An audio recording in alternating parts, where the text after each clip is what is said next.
اعوذ باللہ من الشیطان الرجیم بسم اللہ الرحمن الرحیم بسم اللہ الرحمن الرحیم إنا أنزلناه في ليلة القدر وما أدراك ما ليلة القدر ليلة القدر خير من ألف شهر تنزل الملائكة والروح فيها بإذن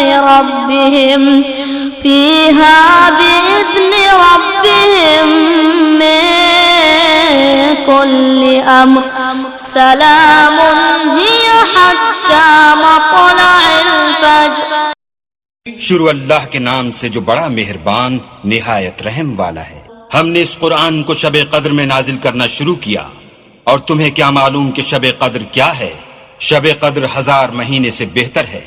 اس میں روح الامین اور فرشتے ہر کام کے انتظام کے لیے اپنے پروردگار کے حکم سے اترتے ہیں. یہ رات طلوع صبح تک امان اور سلامتی ہے.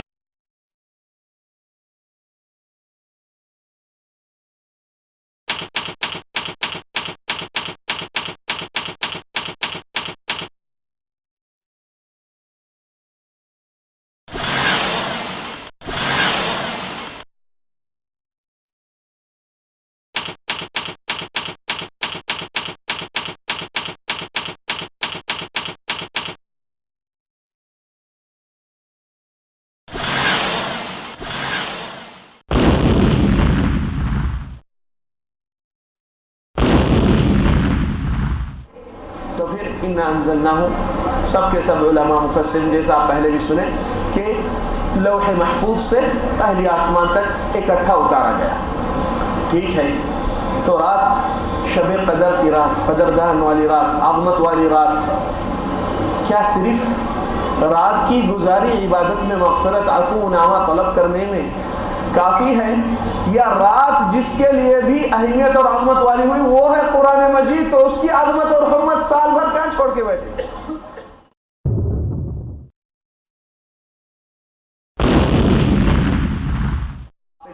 ٹرننگ سے گھر سے نکل رہے تھے، اسکول کے بازو سے بچہ اچانک بائک کے سامنے آپ کے آ گیا، ایکسیڈنٹ ہو گیا، بچہ زخمی ہو گیا، دواخانے کو لے کر گئے، وہاں دم توڑ دیا، انتقال ہو گیا. یہ کیس درج ہوتا نہیں ہوتا؟ لازمی درج ہوگا کہ ایکسیڈنٹ ہوا، بچے کا انتقال ہوا. اب وہ کیس کو رفع دفع کرنے کے لیے آپ کورٹ کچہری، پولیس اسٹیشن، فلان فلان فلان پورے پروسیجر کرتے کرتے 1 مہینے تک اس سے چھٹکارا، کیس سے ختم کر دیے، کلوز ہو گیا، وہی وہ ہو گیا. 4 سال کے بعد بھی آئیے، وہ کیس کھولو، پولیس اسٹیشن میں فلان دن فلان جگہ فلان بائک سے آپ کے نام سے یہ کیس موجود ہے، مگر فائل کلوز ہے، یہ بتایا جا رہا ہے کہ یہ کلوز کا رفع دفع ہو گیا. اسی طرح جب بندے گناہ کرتے ہیں اور اللہ سبحانہ تعالیٰ سے استغفار توبہ کرتے ہیں تو اللہ تعالیٰ معاف کر دیتا ہے، مگر رجسٹر میں رہتا ہے کہ یہ بندہ یہ دن گناہ کیا تھا، اس دن توبہ استغفار کیا، اس کی معافی نامہ ہو گیا، یہ کیس کا رفع دفع ہو گیا. عفو کی صفت میں عفو نامہ اللہ سے جو مانگ رہے ہیں، آپ 1 دن کے بعد بھی جائیے، عفو ہونے کے بعد یا 10 سال کے بعد بھی جائیے، آپ کا رجسٹر میں ریکارڈ نہیں ہے، بلیک لسٹ نہیں ہے.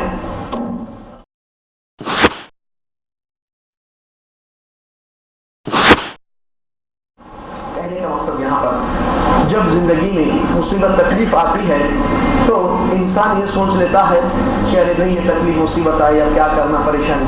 نا امیدی انسان کے لیے کفر تک پہنچانے کے لیے سب سے آسان سڑی ہے.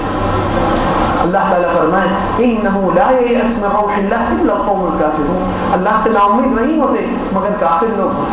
کیا مطلب گناہ وہ نہیں ہے آپ کا جس سے آپ استغفار توبہ کرتے اس خود گناہ یاد کرتے ہیں، جو اپنے آنکھ، ناک، زبان، ہاتھ، پیر سے کیے ہیں وہ گناہ ہے بے شک، مگر اور بھی کچھ گناہیں ہیں جو اس سے توبہ کرنا ضروری ہے مگر ذہن میں اس وقت نہیں آتے. وہ گناہ کیا ہے؟ دل کے اندر انسان اللہ سے بدگمانی کرتا ہے تو یہ بہت بڑی گناہ ہوتی ہے، اور اس گناہ کی سزا میں وہی بدگمانی کے اندر ہی اسی کا گھیرا ڈالا جاتا ہے. یہ بات میں نہیں کہہ رہا، اللہ سبحانہ وتعالی قرآن مجید میں فرمائے الذین یظنون باللہ ظن السوء، جو اللہ سے بری گمان رکھتے ہیں، علیہم دائرۃ السوء، ان کو اس میں گھیرے میں لے لیتے ہیں۔ اس لیے نبی صلی اللہ علیہ وسلم کی حدیث قدسی میں اللہ تعالیٰ سے روایت کرتے ہیں انا عند ظن عبدی بی، کہ اللہ تعالیٰ کہتے ہیں میں میرا بندہ جس طرح میرے بارے میں گمان کیا میں اس کو اسی طرح پایا جاتا ہوں، فلیظن بی خیرا، تو اس کو چاہیے کہ اللہ تعالیٰ سے خیر کی امید اور گمان رکھے۔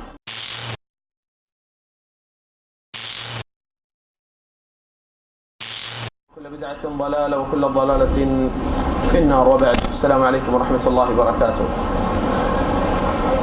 اللہ رب العزت قرآن مجید میں اس شب قدر کے بارے میں اسی سورے میں کافی بیانات تقریرات آپ بھی سنے ہوں گے، مگر شاید کچھ وہ موضوع کے اندر جو بات آپ کو سننے میں نہیں آئی وہی علم اضافہ اور اللہ سبحانہ تعالیٰ کی قربت حاصل کرنے کے لیے اس رات میں بھی اس قرآن کی تدبر سے ہم آگے بڑھیں گے، تاکہ زندگی بھر اس شب قدر کی رات جس کا نام لیلۃ القدر ہے، اس کا نام ہی قدردان رات، اور اس کی قدر اور اہمیت اور عظمت اللہ کے نزدیک، نبی صلی اللہ علیہ وسلم کے نزدیک کچھ چیزوں سے متعلق ہے، مگر لوگ زیادہ صرف رات سے ہی تعلق حاصل کرنا چاہتے ہیں، کیونکہ مغفرت اور اللہ کی معافی نامہ اور یہ اچھی چیز ہے، مگر اس کے ساتھ اور بھی دیگر امور متعلق ہے، اور وہ بھی ہدایت آیت میں آ چکے ہیں، مگر کافی لوگ اس معانی سے اور اس فائدے سے کافی محروم، اور کافی چیزوں کی لاپرواہی سے ان کا کافی نقصان ہوتا ہے، جبکہ وہ ایمان والے ہیں، ثواب اور نیکی طلب کرنے کے لیے اعتکاف میں بھی بیٹھ جاتے ہیں، تہجد میں بھی آ جاتے ہیں، اور ایمان باللہ کے اعمال کو اپناتے ہوئے رب العالمین سے عفو اور مغفرت طلب کرتے ہیں۔ پہلی چیز آپ کو معلوم ہے انا انزلناہ فی لیلۃ القدر، اللہ سبحانہ تعالیٰ تاکید کر رہے ہیں کہ بے شک ہم نے اس قرآن کو کس رات میں اتارے؟ شب قدر کی رات کو، اور یہ مفہوم اور یہ معنی سب کو معلوم ہے اور واضح ہے، مگر سوال یہ ہے کہ اس شب قدر کو آپ تہجد گزاری میں اور اس کو رات کو عبادت میں جاگنے میں، خیر و خیرات کرنے میں، ذکر و اذکار کرنے میں، قرآن کی تلاوت میں، نماز میں، اور اس میں جا کر اس رات کو پانا چاہتے ہیں جس کی اللہ تعالیٰ انسانوں کی گفتگو انداز سے ہی وہی انداز سے پیش کر رہی ہے سورہ کے اندر۔ کیا فرما رہے رب العزت؟ بے شک ہم نے قرآن کو اس رات میں نازل فرمایا، تو اہمیت اس رات کی بہت بڑی ہے، اس لیے اللہ تعالیٰ اس کو دوسرے موقع سے اور تیسرے موقع، چوتھے موقع، 4 چیزوں کی تاکیدات ایک کے بعد ایک لگاتار آ چکی ہے، اور حضرت انسان یہ گفتگو میں بھی کہتا ہے، اور کوئی چیز کی اہمیت یا بڑائی یا خطرہ بڑا بتانے کے لیے بھی وہی انداز معمول میں ہوتا ہے۔ مثال کے طور پر ایک شخص کو ہاتھ میں کچھ ورم آ چکا تھا، کافی سالوں سے جا رہا نہیں، مگر اچانک درد شروع ہوا تو ڈاکٹر سے رجوع کرے، ٹیسٹاں رپورٹاں نکالنے کے لیے کہا ڈاکٹر، رپورٹ لے کر ڈاکٹر سے ملاقات کرتے ہیں تو ڈاکٹر ٹیسٹوں کی رپورٹ دیکھ کر کہہ رہا ہے ارے بھائی یہ تو کینسر ہے، آپ اتنے سال سے خاموش کیوں تھے، علاج کے لیے کیوں آگے نہیں بڑھے؟ تو انسان سکتے میں آ جاتا، اور اس سکتے کی حالت صرف دواخانے میں نہیں بلکہ عام وقت میں بھی اس کے ساتھ ملازمت کرتی ہے۔ یہ فطری نیچرل ریاکشن ہے حضرت انسان کا کچھ امور کے ساتھ۔ تو یہاں پر جب ان سے کوئی شخص پوچھتے ہیں بھائی کیا ہوا، خیریت، رپورٹ خیریت سے تو آئی نا، تو کہتا ہے آپ کو معلوم مجھ کو رپورٹ میں کینسر نکلا۔ کینسر کس کو بولتے ہیں معلوم؟ یہ دوسرا اندازی سوال ایک چیز کی اہمیت اور ڈینجر الارٹ، جو ڈینجر کا الارم بج رہا ہے اس ساؤنڈ میں، اس آواز میں کہ کینسر کیا ہے جانتے ہیں، تو پہلے تو بول دیے وہ چیز ہے، مگر اس کے بعد گفتگو کا انداز یہی ہے، اللہ تعالیٰ فرما رہے ہیں اِنَّا أَنزَلْنَاهُ فِي لَيْلَةِ الْقَدْرِ، پھر اس کے بعد وَمَا أَدْرَاكَ مَا لَيْلَةُ الْقَدْرِ، آپ کو پتا کیا ہے کہ لیلۃ القدر یہ کیا ہوتی ہے؟ اچھا، جب اللہ سبحانہ وتعالیٰ فرما رہے ہیں کہ اِنَّا أَنزَلْنَاهُ فِي لَيْلَةِ الْقَدْرِ، تو سوال یہ ہے کہ قرآن مجید تو رسول اللہ صلی اللہ علیہ وسلم پر 23 سال نبوت کی زندگی میں مختلف مقامات پہ مختلف آیتوں کا نزول ہوا، سارا کا سارا مکہ میں نہیں اترا، اور سارا کا سارا ایک ہی وقت رمضان میں ایک ہی بار نہیں اترا، حتیٰ کہ مشرکین کی شبہت بھی یہی تھی. سورہ فرقان میں اللہ تعالیٰ اس شبہت کی تردید فرمائے وَقَالُوا لَوْلَا نُزِّلَ هَذَا الْقُرْآنِ جُمْلَةً وَاحِدَةً. مشرکین کہتے ہیں یار یہ قرآن بار بار جدھر بھی جاؤ کچھ نہ کچھ مسئلہ پوچھو، کچھ حادثہ ہوتا، فوراً اس میں قرآن میں تردید ہو کر جواب بھی آ جاتا. یہ قرآن اکٹھا کیوں نہیں اتر جاتا پورا ایک ساتھ؟ کیا مطلب؟ اللہ سبحانہ وتعالی جواب اس کا بھی دیتے ہیں كَذَلِكَ لِنُثَبِّتَ بِهِ فُؤَادَكَ وَرَتَّلْنَاهُ تَرْتِيلًا. ہم نے اس کو الگ وقت الگ مراحل سے اتارتے ہیں اور آپ کے دل میں وہ محفوظ اور جم کے اس معنی اور اس چیز کا سمجھ آپ کے اندر آ جائے، اور اس طرح ترتیل سے اس کو اتارا گیا. تو پھر اِنَّا أَنزَلْنَاهُ سب کے سب علماء مفسر جیسا آپ پہلے بھی سنے کہ لوح محفوظ سے پہلی آسمان تک اکٹھا اتارا گیا.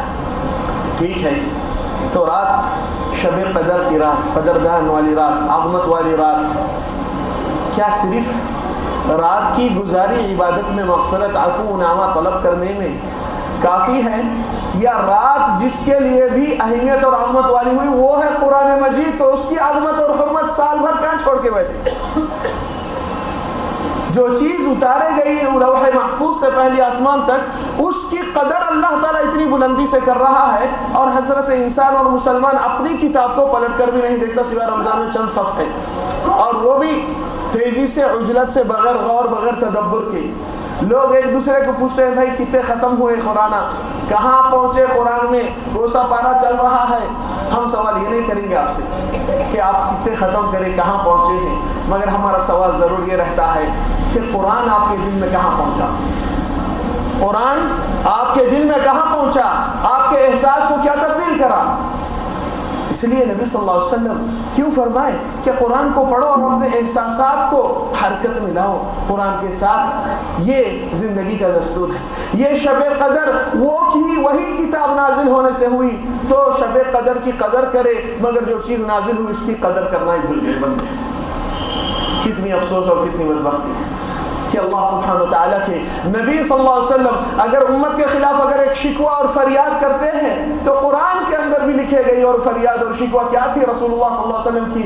سورہ فرقان میں دیکھیے وَقَالَ الرَّسُولُ يَا رَبِّ إِنَّ قَوْمِ اتَّخَذُوا هَذَا الْقُرْآنَ مَهْجُورًا. کیا بات ہے؟ اللہ کے رسول صلی اللہ علیہ وسلم فرماتے ہیں اے میرے رب، میری قوم نے اس قرآن کے ساتھ کیا سلوک کری، کیا شکوہ ہے، کیا تکلیف ہے. اللہ کے نبی آپ کو جو تکلیف قرآن میں بول دی ہے اللہ تعالیٰ، اور ہمارا قصور اس میں ہے، تو فریاد کی وجہ آپ بھی بنے ہوئے ہیں یا نہیں ہے پہلے چیک کرو. کیا ہے؟ انسان کے دو قسم کے سفر ہوتے ہیں. ایک مسافر کہا جاتا جو اپنے وطن سے جاتا، کام کاج کاروبار کچھ کر کے پھر واپس اپنے وطن کو لوٹ جاتا. دوسری قسم کا ایک سفر ہے، اس کو امیگریشن بولتے ہیں. امیگریشن کے وطن چھوڑ کے گھر دار سب کچھ بیچ کے ختم کر کے سارا پیسہ لے کر دوسرے وطن کو، یہ وطن ہمیشہ کے لیے چھوڑ کر دوسری جگہ اپنا متوطن ہو کر وہیں پر اپنی نئی زندگی شروع کرے. اس کو حجر کہتے ہیں، ہجرت کہتے ہیں. تو اللہ کے نبی کی فریاد کیا ہے جانتے ہیں امت کے خلاف؟ اللہ تعالیٰ سے یہ شکوہ کر رہے ہیں کہ اللہ میری قوم نے اس قرآن کو حجر کر چکے ہیں، سفر نہیں. تو کیا یہ نبی کی شکایت اور تکلیف میں آپ حصہ بنے ہوئے ہیں یا نہیں؟ قرآن کے ساتھ سال بھر آپ کا کیا سلوک ہو رہا ہے؟ اس کتاب کا حق کتنا آپ ادا کر رہے ہیں؟ اس کتاب کے حق کتنا مار کے بیٹھے ہیں؟ تو سوال یہ ہے کہ شب قدر کی رات یہی کتاب کی نازل ہونے سے ہوئی نا. آپ دنیا میں زندگی بھر ایسا کبھی دیکھے کہ شادی کی دعوت آتی ہے، دلہا ہی موجود نہیں، دلہا ہی موجود نہیں، مبارکباد کس کو دیں گے، کس کی خوشی ہوئی؟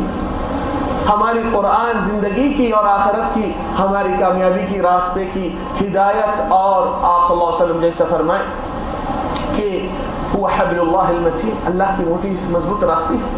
وصراطه المستقیم، سیدھا راہ ہے، راہ صراط مستقیم کا. من تمسک به ہدی، جو اس کو پکڑ کے زندگی گزار گا ہدایت پہ رہے گا. ومن ترکہ ضل، جو اس کو چھوڑے گا گویا کہ گمراہ اور ضلالت پہ آ جائے گا. من قال به صدق، جو اس بات کو لے کر کہے گا سچ کہے گا. ومن حکم به عدل, جو فیصلہ یہاں سے اٹھائے گا وہ انصاف اور عدل کا فیصلہ کریں گا.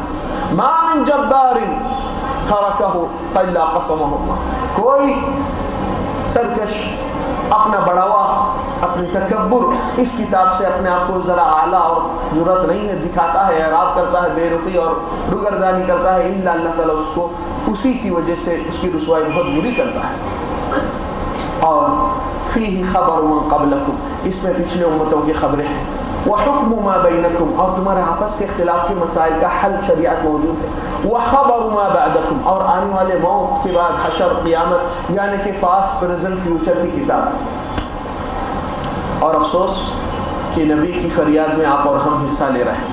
صرف قرآن کو رمضان میں کھولیں گے اور باقی کے دن کھولیں گے تو بھی رمضان میں غور و فکر اور تدبر سے نہیں, بس ختم کر دیے, پڑھ لیے, نیکی ایک حرف کا 10 نیکیاں ہیں مل گئے. نہیں, اس کا حق صرف اتنا ہی نہیں. اللہ سبحانہ و تعالیٰ قرآن مجید جو نازل فرمائے اس کا اس سے زیادہ بڑا مقصد ہے. افسوس ہمارے پاس عادتاں عبادت کو بھی عادتوں میں تبدیل کرتے, ایک روٹین, ایک میکینیکل موومنٹ اور حرکت آ جاتی ہے, مگر احساس قلب اس کو بہت کم لوگ احساس کرتے ہیں, عبادت کا لطف یا قرآن کی تلاوت یا نماز یا روزہ. چلے دیکھیں گے اپن اللہ سبحانہ وتعالی قرآن نازل کرنے کا مقصد کیا تھا. سب سے پہلا اور اہم اور عظیم مقصد اللہ سبحانہ وتعالی قرآن مجید میں فرمائے کتاب انزلناہ الیک مبارک لیدبروا آیاتہ. پہلا مقصد تلاوت اور ترتیل نہیں تھی. اللہ تعالیٰ فرمائے کتاب انزلناہ الیک مبارک, اے محمد صلی اللہ علیہ وسلم یہ بابرکت والی کتاب ہے, ہم آپ کے سینے مبارک پر نازل کریں, اتارے. کیوں؟ تاکہ آپ لوگ اس کو تدبر اور غور و فکر سے اس کو پڑھیں اور سمجھیں. سوال یہ ہے آج کتنے لوگ قرآن پڑھے مگر جو پہلا مقصد ہے قرآن کا وہ مقصد سے دور رہے. روزہ رہنا روزہ برائے روزہ نہیں تھا, روزہ برائے تقویٰ تھا. تہجد اور لیلۃ القدر کو عبادت میں لگانا عظمت اور اہمیت والی رات ہے قرآن کی وجہ سے. پھر قرآن کو لے کر جگے مگر قرآن کو ہی نہیں سمجھے. قرآن کا نزول ہونا, اللہ سبحانہ وتعالی فرمائے وَلَقَدْ يَسَّرْنَا الْقُرْآنَ لِلذِّكْرِ فَهَلْ مِن مُدَّكِرٍ, ہم نے قرآن کو آسانی سے پیش کیے, کوئی غور کرنے والے. تیسری بات, اللہ تعالیٰ بہت ملامت اور الزام عائد کرتے ہیں, ڈانٹتے ہیں وہ لوگ کو جو لوگ کیا کریں افلا يتدبرون القرآن, کیا یہ لوگ قرآن کو تدبر غور سے نہیں دیکھتے. ام على قلوب اقفالها, یا دلوں میں یہ تالے لگ چکے. تالا نہیں تالے, ایک نہیں جمع. کیا مطلب یہ ہے کہ اگر دل قرآن کا احساس سے تدبر سے زیادہ وہ مغز اور مقصد کو نہیں لیتا ہے تو باہری تلاوت اور پڑھ لینا یہ سب کے لیے آسانی کا معاملہ ہے.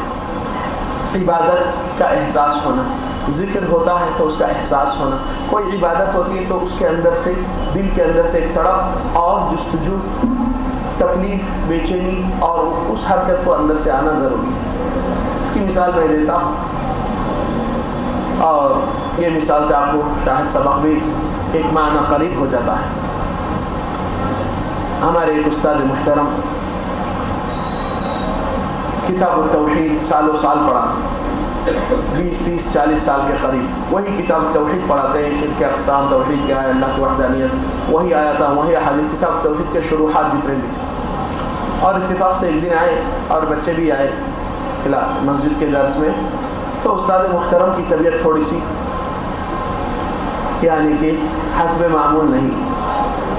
تو ساتھیاں یہ کہتے ہیں شیخ آپ کی طبیعت تھوڑا سا ناساز دکھ رہے ہیں, کچھ سکتے میں دکھ رہے ہیں, طبیعت ٹھیک نہیں ہے تو آج کا درس ملتوی کر کے کل کر لیں گے, کوئی بات نہیں. تو شیخ صاحب بولے نہیں آج کا درس آج ہو جائیں گے انشاءاللہ. تو بولے شیخ خیریت سے ہے گھر میں سب؟ بولے الحمدللہ سب ٹھیک.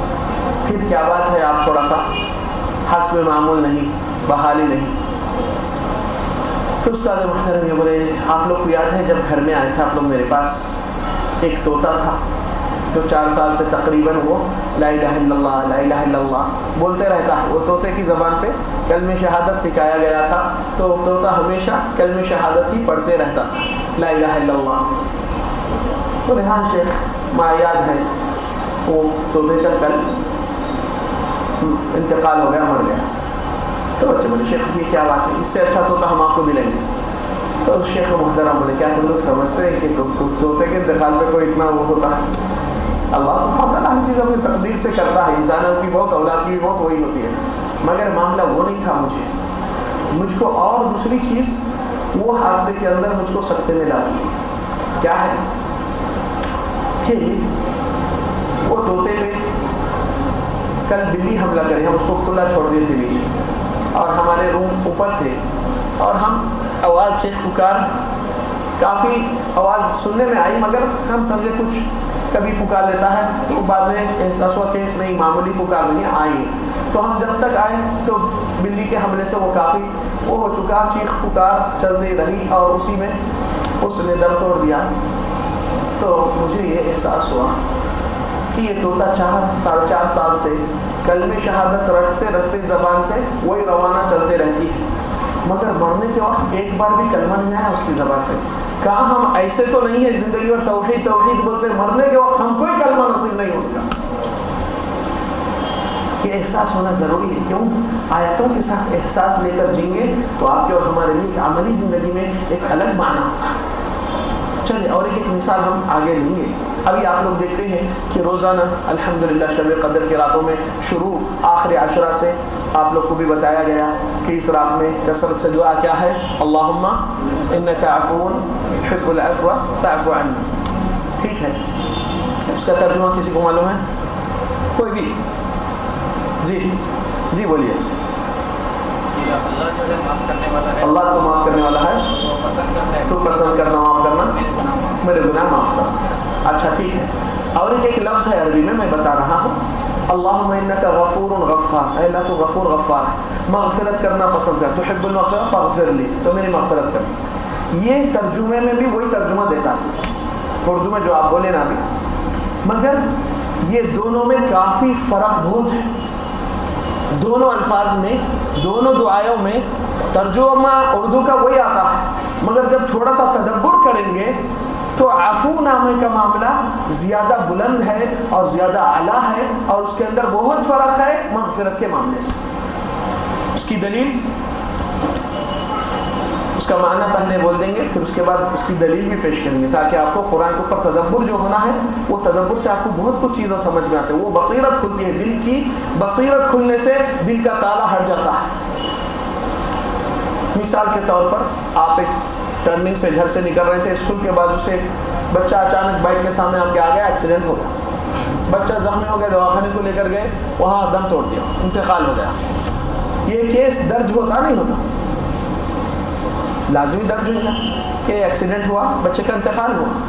اب وہ کیس کو رفع دفع کرنے کے لیے آپ کورٹ کچہری, پولیس اسٹیشن, فلان فلان فلان پورے پروسیجر کرتے کرتے 1 مہینے تک اس سے چھٹکارا, کیس سے ختم کر دیے, کلوز ہو گیا, وہی وہ ہو گیا. 4 سال کے بعد بھی آئیے, وہ کیس کھولو, پولیس اسٹیشن میں فلان دن فلان جگہ فلان بائک سے آپ کے نام سے یہ کیس موجود ہے, مگر فائل کلوز ہے, یہ بتایا جا رہا ہے کہ یہ کلوز کا رفع دفع ہو گیا.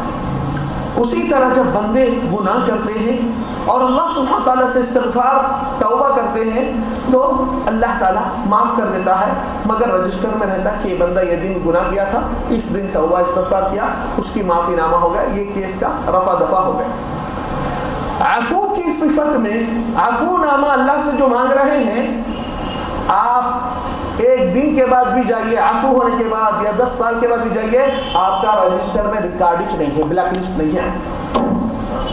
یہ عفو کا معنی ہے, یعنی کہ جڑ پیٹ سے آپ کا ریکارڈ برخاست کیا جا رہا ہے. یہ عفو کا معنی ہے. کافی لوگ بولتے ہیں مغفرت کو کاؤنٹ کرتے ہیں, مگر عفو نامہ اس سے زیادہ ہے. کیوں؟ قیامت کے روز اللہ تعالیٰ آپ کے اعمال نامہ یوم یقوم الاشہاد سب کے سامنے کھلے کریں گے. تو بندہ گناہ جو کرا سو, جب اس کے اعمال نامے میں آتا ہے سب دنیا والوں کے سامنے, آپ نے یہ گناہ کیے تھے, یہ گناہ کیے تھے, تھوڑی سی شرمندگی محسوس تو ہوتی نا. تو بندہ چاہتا ہے اور پھر اللہ تعالیٰ بولتے ہیں پھر میں نے معافی مانگ لیا، مغفرت اس کی ہو گئی تو اس کی رفع دفع ہو گیا، مگر شرمندگی کا احساس تو رہتا۔ عفو نامے میں آپ کا کیس ہی نہیں ہے، کون بولا آپ کے پاس کیس ہے؟ اس کی دلیل سورہ بقرہ کے آخری آیت میں کیا مانگ رہے ہیں بندے؟ ربنا لا تؤاخذنا ان نسينا واخطأنا ربنا ولا تحمل علينا اصرا كما حملته على الذين من قبلنا ربنا اصرا كما حملته على الذين من قبلنا ربنا ولا تحملنا ما لا طاقة لنا به۔ اس کے بعد غور کیجئے پہلے کیا مانگ رہے ہیں؟ واعف عنا، اے اللہ کیس کو جو ہے پیٹ سے برخاست کر دے، اگر وہ نہیں ہو سکا واغفر لنا، اس سے مغفرت کر دے، وہیں پر دفع دفع ہو گیا بول کر۔ اگر وہ بھی نہیں ہو سکا، سزا آنا ہی آنا ہے کوئی چیز کی، وارحمنا، تو ہم پہ رحم فرما۔ کتنا پیارے انداز ہے یہ، قرآن کے تدبر کے ساتھ جب جائیں گے تو دل کو کچھ احساس کچھ اور ہوتا ہے۔ اس لیے کافی لوگ اللہ تعالیٰ کا معاملہ جو اللہ سے ڈیل کرنا ہے، اللہ تعالیٰ کو کون سا انداز پسند ہے؟ آپ دنیا کے لائف اسٹائل میں دنیا کے ہر کوئی دنیا کی پرسٹیج کو دیکھتے ہیں، دنیا کے طور طریقے کو، نظم و نسق کو، ان کے بڑے دکھاوے کے اور بڑے نزاکتوں کے یعنی طریقے بتاتے ہیں، اور آج مومنین بندے جو شب قدر کی قدر کرے مگر قدر اس کتاب جو نازل ہوئی اس کی نہیں کرے تو پھر کیا حاصل؟ پھر دوسری چیز، اس قرآن کے اندر جو سب سے پہلا مضمون اور سب سے پہلا مقصد کہ آپ اس کے اوپر غور و فکر اور تدبر کریں، تو تدبر صرف وہ نہیں ہوتا کہ آپ ترجمہ پڑھ لیں، ترجمے سے صرف آپ کو معنی آتا ہے، مگر تدبر کے لیے ڈیپ میں پہنچنے کے لیے اس کے لیے کچھ اور مزید ہونا ہے۔ اس کی مثال اللہ سبحانہ وتعالی فرماتے ہیں قرآن میں، اللہ تعالیٰ جو بندے اپنا طریقہ، اپنے آداب، اپنے رب سے معاملے میں یا گفتگو میں یا دعا میں جو یوز کرتے، استعمال کرتے، اس میں اللہ تعالیٰ کچھ انداز کو پسند کرتا ہے۔ یہ قرآن کو پورا ترجمے سے پڑھ لو، مگر یہ غور و فکر جب تک کوئی آپ کو نہیں سمجھائے علماء سے یا مفسرین کے تفسیروں سے یا ان کے بہت تدبر کے حالتوں سے دیکھیں گے تو جب آپ کو وہ چیز مل سکتی ہے۔ یہ کیا ہے؟ مثال کے طور پہ ہم بتا رہے ہیں ابراہیم علیہ السلام کی دعا، وَإِذَا مَرِضْتُ فَهُوَ يَشْفِينِ۔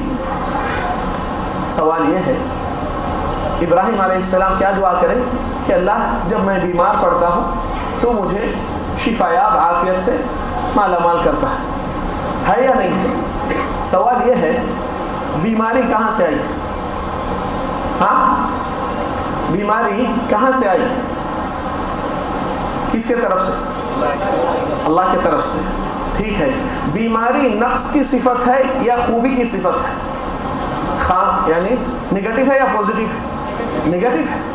تو ابراہیم علیہ السلام کا سٹائل اور بھی دوسرے لوگوں کا انداز جو قرآن میں اللہ تعالیٰ رکھے ہیں، ہمیشہ یاد رکھو اے اللہ کے بندو کہ ہمیشہ خیر کی نسبت اللہ سے دی جائے، شر کی نسبت اللہ کی طرف نہیں ہو سکتی۔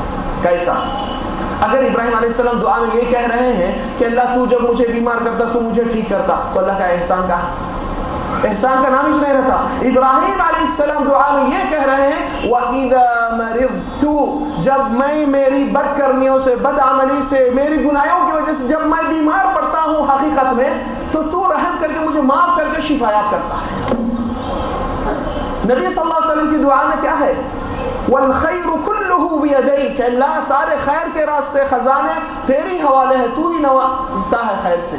وَالشَّرُّ لَيْسَ إِلَيْكَ، شر کی نسبت تجھ سے نہیں جڑتی ہے کیونکہ تو کسی کا شر نہیں چاہتا۔ اسی طرح آپ دیکھ سکتے ہیں کہ یہ تعمیری اور فائدے اور پوزیٹیو میں ہمیشہ مومنین اللہ کی نسبت دینا چاہیے، اور تکلیف کے معاملے میں اپنے گناہوں کا، اپنے قصور کو تلاش کرنا چاہیے۔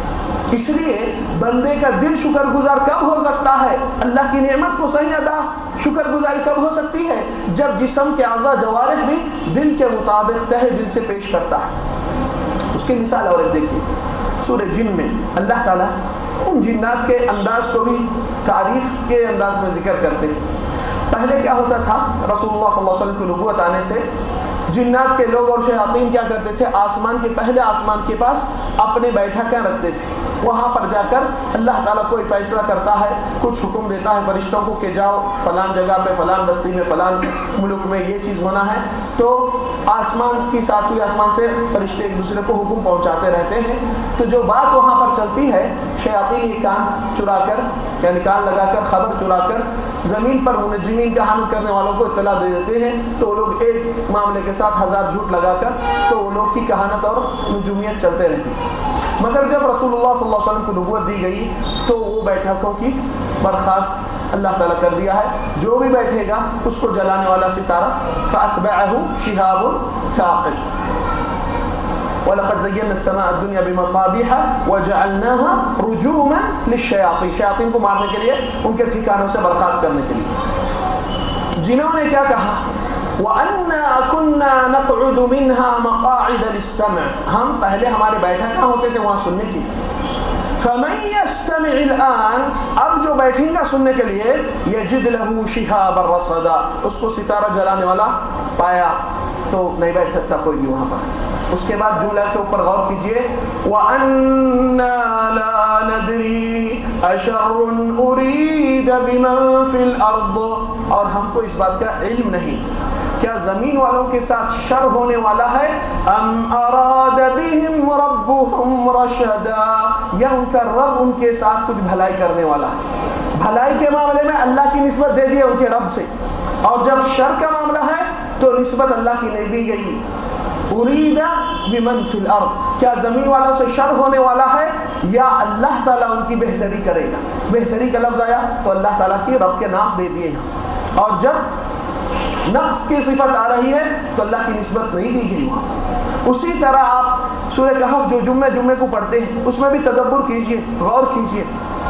جو اللہ سبحانہ وتعالی خضر اور موسیٰ کا واقعہ پیش کرے، اس معاملے میں 2-3 امور ہوئے ہیں. ایک، جس کشتی پہ تھے خضر علیہ السلام، اس میں عیب اور نقص ڈال دیے، اس میں ہول کرتے ہوئے، سوراخ کرتے ہوئے. تو یہ تعمیری کام نہیں، یہ تو نگیٹو معاملہ تھا. ٹھیک ہے.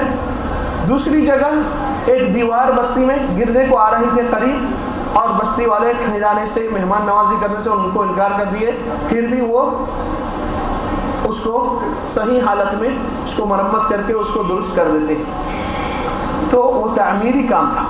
تعمیری کام دونوں اپنے ہاتھ لگا کر محنت کر کے اس کو ٹھیک کرے پیغمبر موسیٰ علیہ السلام اور خضر علیہ السلام.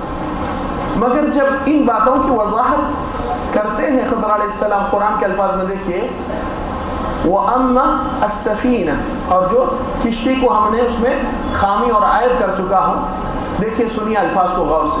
وَأَمَّا السَّفِينَةُ فَكَانَتْ لِمَسَاكِينَ يَعْمَلُونَ فِي الْبَحْرِ، کچھ مسکین لوگوں کی وہ کشتی تھی، وہ لوگ سمندر میں روزی روٹی کے لیے جاتے آتے اٹھا لیتے اس میں. لِمَسَاكِينَ يَعْمَلُونَ فِي الْبَحْرِ وَكَانَ وَرَاءَهُمْ مَلِكٌ، اور وہ آگے وہاں پر ایک بادشاہ تھا جو زبردستی ہر کشتی کو، جہاز کو زبردستی چھین لیتا ہے، غصب کرتا. تو کیا کہے، فَأَرَدْتُ أَنْ أَعِيبَهَا، تو اس میں عیب ڈالنا، برائی ڈالنا، میں چاہا کہ اس میں عیب ڈالوں، برائی ڈالوں. جب تعمیری کام ہوا، تعمیری کام اچھا ہوا، تو وہ اس میں کیا کہے، وَأَمَّا الْجِدَارُ، اور جو دیوار جو گرنے کے قریب آ گئی تھی، فَكَانَ لِغُلَامَيْنِ يَتِيمَيْنِ فِي الْمَدِينَةِ، یہاں پر یہ بستی میں 2 یتیم بچے تھے. وَكَانَ تَحْتَهُ كَنْزٌ لَهُمَا، ان کے جائزات اور مال جو وراثت کا ہے ان کے محفوظ اس دیوار کے نیچے ہی تھا. اور دیوار اگر گر جائے، وہ چیز دکھ کے آ جائے تو بستی والے یتیموں کا مال لوٹ لیں گے، حق چلا جائے گا. تو کیا کہہ رہے ہیں، فَكَانَ لِغُلَامَيْنِ يَتِيمَيْنِ فِي الْمَدِينَةِ وَكَانَ تَحْتَهُ كَنْزٌ لَهُمَا وَكَانَ أَبُوهُمَا صَالِحًا، اور ان کے دونوں ماں باپ نیک صالح تھے. یعنی کہ آپ اپنے بچوں کا محفوظ کرنے کا سرمایہ بینک بیلنس یا ریئل اسٹیٹ یا جائیداد وہ نہیں ہوتی، آپ ماں باپ نیک صالح ہونے سے اللہ تعالیٰ بچوں کی ذمہ داری کی حفاظت کر لیتا ہے. تو یہاں پر تعمیری کام جو ہوا ہے، نیک کام، پوزیٹیو کام، تو کیا کہیں، لغلامين يتيمين في المدينة وكان تحته كنز لهما وكان أبوهما صالحا فأراد ربك تو آپ کے رب نے چاہا أن يبلغ أشدهما ويستخرج كنزهما جبکہ انہوں ہی بنائے یہ نہیں کہے کہ تو ہم چاہے تھے کہ ان کا مال محفوظ ہو جائے یہ بھلائی اور نیکی کا کام ہے تو اللہ نے چاہا کہ ان کا مال محفوظ رہے تعمیری پہل میں اللہ کی نسبت دی اس کے بعد آخری میں کیا پڑھ رہی غور کیجئے وما فعلته عن امری اور جتنے بھی چیزیں کرو وہ میرے طرف سے نہیں کی سبحان اللہ پھر انداز بولنے کا کہ تدبر سے آپ کو سمجھ میں آتا ہے کہ اللہ سبحانہ وتعالی سے جو بندہ جب کوئی مصیبت تکلیف آتی اور دل کو خفا کرتا ہے اللہ تعالیٰ سے اور کہتا ہے اللہ ہم کسی کا برا نہیں چاہیں ہم آج تک کسی کو برا نہیں کریں ہمارے ساتھ ہی یہ چیز ہونا تھا دنیا والے اچھا عیش و آرام کر رہے ہیں ہمارے ساتھ اس مصیبتیں لگے ہوئے ہیں ہمارے ساتھ اس تکلیفیں ہیں تو اس کی مثال میں دیتا ہوں کہ یہ حالت میں کیا ہوتا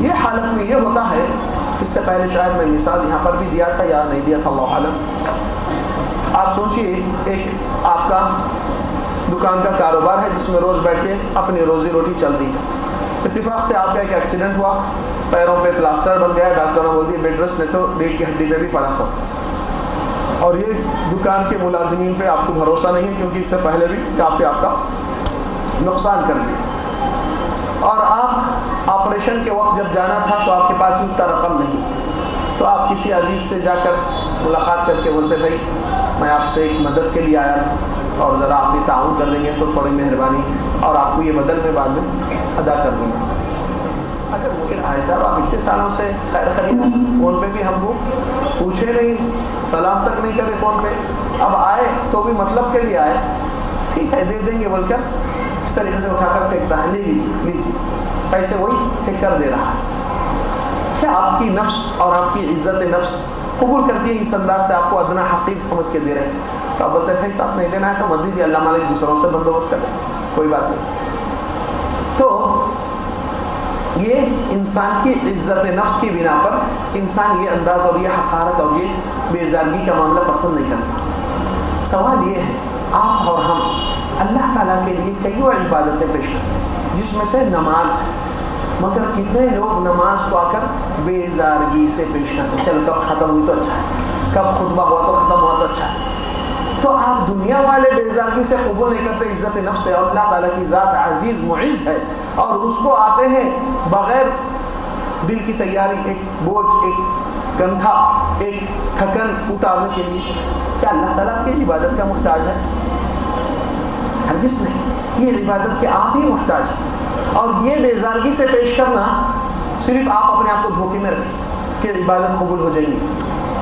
نہیں نبی صلی اللہ علیہ وسلم کیوں فرمائے انما الاعمال بالنیات نیت کے اوپر دار و مدار ہے عمل کی نیکی وہ بنیاد کے اوپر ہے اور مثال کے طور پر وہی بیماری میں وہ شخص آپ پڑے ہوئے ہیں اور لوگ آپ کی عیادت کرسی کے لیے آ رہے ہیں خیریت سے ہے کیسا ہے درد کیا وہ ہے ان میں سے ایک شخص آیا اور ایک لفافے میں ایک کور میں 2-3 لاکھ رکھ کے آپ کے بازو رکھ دیا بولا بھائی یہ اب آپ کے گھر کے خرچے کرائے بچوں کے اسکول کھانا پینا تو نہیں رکتا دکان بند کرنے سے تو آپ کا راستہ رک گیا یہ میرے پاس کچھ پیسہ ہے آپ یہ رکھ لیجیے بدل کے طور پر جب آپ کمائیں گے اچھے ہوں گے تھوڑا تھوڑا ادا کر دیجیے یہ شخص آپ کو زیادہ جانتا پہچانتا نہیں نہ آپ ان سے خرید تھی مگر یہ حالت جو انہیں تہہ دل سے اپنے خود ہی خوشی سے پیش کر رہا ہے اور دے رہا ہے آپ اس شخص کے لیے کتنا اعزاز دل میں خوشی دعا نکلتی ہے اور کتنا اس کے لیے ممنون مشکور رہیں گے اور یہ دن کو آپ یاد کریں گے کہ یہ وقت کوئی بھی ساتھ نہیں دیا یہ بندہ تو اللہ کا دل کھول کر اپنی طرف سے پہل کیا اور مجھ کو سخت ضرورت تھی آگے ہاتھ نہیں پھیلا بغیر پھیلا کے اللہ تعالیٰ اس کے دل میں یہ رحم دلی ڈالا اگر وہ شخص بیمار ہو جائے آپ کے دل سے دعا کرتی ہے اللہ یہ نیک بندہ ہے اس کو ٹھیک کر دے اس کو شفا یاب کر دے اور اگر آپ ملاقات کریں گے کبھی بھی زندگی میں تو اس کو بہت عزت اور بہت خلوص سے ملیں گے گھر میں آتا ہے تو اس کی بہت اعزاز کریں گے سوال یہ ہے اگر ایک 2 لاکھ 3 لاکھ دینے والے کے لیے زندگی بھر ممنون و مشکور رہ سکتے ہیں تو پھر رب العالمین جس نے آپ کو کروڑوں چیزوں سے نوازا اس کے لیے ممنون اور تہ دل سے کیوں نہیں آتے نماز میں یہ احساس کیجیے اگر دنیا والا 1-2 لاکھ والا اتنا مستحق ہو جاتا ہے تو پھر وہ رب العالمین جس نے آپ کو صحت سے ایمان سے توحید سے اچھے علم سے ہر چیز سے آپ کو مالا مال کیا وہ تو کروڑوں کی جائزہ قیمت ہے اور اس کے لیے تہ دل سے نہیں ہو سکتے آپ کتنی شرم اور کتنی عیب کی بات ہے کہ رب العالمین کی بندگی کریں گے صرف جہنم کے ڈر سے نہیں. ایمان والا اللہ کی محبت سے, امید سے اور ڈر سے, 2 چیزیں ایمان کے لیے ضرورت ہے. اور اس کی مثال, ایک مثال لے لیجیے تاکہ یہ مثال دل میں رہی تو آگے میں عبادت میں تھوڑا سا آپ کا اپروچ اور داخلہ کچھ اور نوعیت سے اچھا بن کے آ سکتا. کیا ہے؟ زندگی میں آپ کتنے معاملے دیکھے ہیں کہ اگر آپ گھر کی لائٹ کی بل آتی اور بل کرنٹ نہیں بھریں گے 1 مہینہ 2 مہینہ, تیسرا مہینہ کیا ہوگا؟ لائٹ والے آپ کی سروس کٹ کرتے. موبائل میں بیلنس نہیں ہے, فون نہیں کر سکتے. موبائل کی بل آئی نہیں بھرے, سروس کٹ کر دیتی ہے کمپنی. اسی طرح یہ دنیا والوں کے معاملات چلتے رہتے ہیں. اگر سگنل لال پڑا ہوا ہے, آگے پولیس والے ہیں, آپ نکل جائیں گے, وہیں روک کر آپ کو چالان بھرنے کے لیے کہہ دیتا. یہ دنیا والوں سے جو دنیا والے لگاؤ رکھتے ہیں, تعلق رکھتے ہیں, یہ لوگ کبھی مروت اور رحم دلی سے معاملہ نہیں لیتے. کوئی بھی ایسا نہیں آ کر کہتا ہے ارے بھائی بیچارے کے گھر میں ٹینشن ہے تو تھوڑا سا 3 مہینے اور 4 مہینے اپنے طرف سے لائٹ دے دیں گے چھوٹ. کوئی ڈپارٹمنٹ والا نہیں کرتا. موبائل والے کمپنی کبھی یہ نہیں بولتا ہے ارے بھائی اس کے بیلنس میں نہیں ہے, ہو سکتا ہے اس کو کچھ ایمرجنسی آ گئی تو کمپنی کی طرف سے 100 روپے ڈال دیں گے. نہیں ہے. یہی انسان ہی اپنی سروس آپ کی کٹ کرتے رہتے ہیں. آپ سے سوال یہ ہے جو غور و فکر کے اوپر ڈالنا چاہ رہا ہوں, وہ یہ ہے کہ آج تک آپ اور ہم کتنے گناہیاں اور اللہ کی نافرمانیاں اسی آنکھ سے کیے اور اسی ہاتھ سے کیے, اسی قدموں سے اس برائیوں پہ چلے گئے اور اسی زبان سے وہ برائی کو کرتے رہے اور گناہ کو کرتے رہے, مگر آج تک بھی نہ اللہ تعالیٰ کی سروس کٹ کر کے آپ کو لنگڑا بنایا, نہ گونگا بنایا, نہ بھیرا بنایا, نہ اندھا بنایا. سروس آپ کی برقرار ہے اور آپ کا رزق بھی نہیں بند کیا, رزق بھی چل رہا ہے. کیا ایسے رب کے لیے ممنون و مشکور نہیں ہونا چاہیے؟ جو آپ کو اس حد تک دنیا والے نہیں دیتے ہیں یہ چیز, پھر بھی رب العالمین یہ امید رکھا ہے میرے بندے تو کتنا بھی گندا ہو تو میرا ہی بندہ ہے, ایک نہ ایک دن وہی آنکھ ناک سے جو گناہ کیا ایک حق کی بات سنے گا, حق کے راستے کو تلاش کر کے وہی قدموں سے نیکی کی طرف تو آئے گا. وہ دن امید رکھا ہوں تجھ سے. کیا بندے اور کیا رب کا معاملہ کیسا ہے. اس لیے قرآن کو صرف پڑھ کے تدبر نہیں کریں گے تو کافی چیزیں ہم محروم ہو جائیں گے. اس لیے یہی کتاب سے نبی صلی اللہ علیہ وسلم فرمائے ان اللہ یضع بهذا الكتاب اقواما ويرفع به آخرین. اللہ تعالیٰ اسی کتاب کی وجہ سے کئی امتوں کو بلندی تک پہنچایا کیونکہ اس کتاب کی رہنمائی کے پیچھے چلتے رہے اور اس کو تھام کے چلے, اور کئی امتوں کو عزت سے رسوائی پہ کر دیا ہے کیونکہ اس کتاب کی لاپرواہی اور اس کی حرمت اور عظمت نہیں جانی. کہنے کا مقصد یہاں پر جب زندگی میں مصیبت تکلیف آتی ہے تو انسان یہ سوچ لیتا ہے کہ ارے بھائی یہ تکلیف مصیبت آئی, اب کیا کرنا, پریشانی. نا امیدی انسان کے لیے کفر تک پہنچانے کے لیے سب سے آسان سڑی ہے. اللہ تعالیٰ فرمائے انہ لا یئس من روح اللہ الا القوم الکافرون. اللہ سے نا امید نہیں ہوتے مگر کافر لوگ ہوتے. کیا مطلب گناہ وہ نہیں ہے آپ کا جس سے آپ استغفار توبہ کرتے خود گناہ یاد کرتے ہیں, جو اپنے آنکھ ناک زبان ہاتھ پیر سے کیے ہیں وہ گناہ ہے بے شک, مگر اور بھی کچھ گناہیں ہیں جو اس سے توبہ کرنا ضروری ہے مگر ذہن میں اس وقت نہیں آتے. وہ گناہ کیا ہے؟ دل کے اندر انسان اللہ سے بدگمانی کرتا ہے تو یہ بہت بڑی گناہ ہوتی ہے, اور اس گناہ کی سزا میں وہی بدگمانی کے اندر ہی اسی کا گھیرا ڈالا جاتا ہے. یہ بات میں نہیں کہہ رہا, اللہ سبحانہ وتعالیٰ قرآن مجید میں فرمائے الذین یظنون باللہ ظن السوء, جو اللہ سے بری گمان رکھتے ہیں, علیہم دائرۃ السوء, ان کو اس میں گھیرے میں لے لیتے. اس لیے نبی صلی اللہ علیہ وسلم کی حدیث قدسی میں اللہ تعالیٰ سے روایت کرتے ہیں انا عند ظن عبدی بی, کہ اللہ تعالیٰ کہتے ہیں میں میرا بندہ جس طرح میرے بارے میں گمان کیا میں اس کو اسی طرح پایا جاتا ہوں. فلیظن بی خیرا, تو اس کو چاہیے کہ اللہ تعالیٰ سے خیر کی امید اور گمان رکھے ہمیشہ. دل کے اندر کبھی یقین کم ہو جاتا ہے اللہ سے, بھروسہ, امید, خوف, محبت, کتنے چیزیں ہیں. یہ عبادات ہے, یہ بھی اللہ کا ہی حق ہے, مگر وہ حق کو مار کے بیٹھے تو اس کے طرف سے استغفار توبہ کرنا یاد نہیں آتا, کیونکہ شیطان چاہتا ہے کہ وہ گناہ کی سزا آپ کو لگاتار چلتے رہے. اس لیے حقیقت یہ ہے کہ زندگی کے اندر کچھ اعمال اور عبادات کے لیے تھوڑا غور و فکر اور احساس ہو, اور وہ احساس کے ساتھ معاملہ تبدیل ہو سکتا ہے زندگی کا, اور اللہ تعالیٰ کی معاملے داری میں ایک بلندی اور ترقی آپ آپ کو آ سکتی ہے. یہ صرف میں مثال دیا ہے تدبر کی مثالوں پہ اور قرآن کے احساس کو لینے کے لیے. ہمیشہ جب بھی تکلیف اور مصیبت آتی ہے اگر انسان صحیح تناب کیا، جیسا کہ مثال آپ کو پہلے دیے تھے کہ ایکسیڈنٹ میں بچے کا انتقال ہو گیا، کیس بڑا ہو گیا، وہ لوگ کا مطالبہ 1 کروڑ ہونا، گھر کا کسی بڑے شخص کا انتقال ہو گیا وہ ایکسیڈنٹ میں، تو کیس بہت بھاری پڑ جاتا. آپ کے پاس اتنی سکت نہیں ہے، اتنا وہ نہیں ہے، جیل کی سزا ہو سکتی، بہت کچھ چیزیں ہو سکتے ہیں، پریشانی بہت بڑی ہو گئی. اچانک وہ لوگ جس وکیل کو ٹھہرائے اور ان کے بڑے بھائی کورٹ میں آئے اور بول دیے کہ بھائی میں میری فیملی کی طرف سے ذمہ دار ہوں، بھائی آپ پریشان مت ہو، آپ صرف 5,000 دے دو، چلے جاؤ، ہم ریلیز دے دیں گے. آپ کو کیا محسوس ہوگا معلوم؟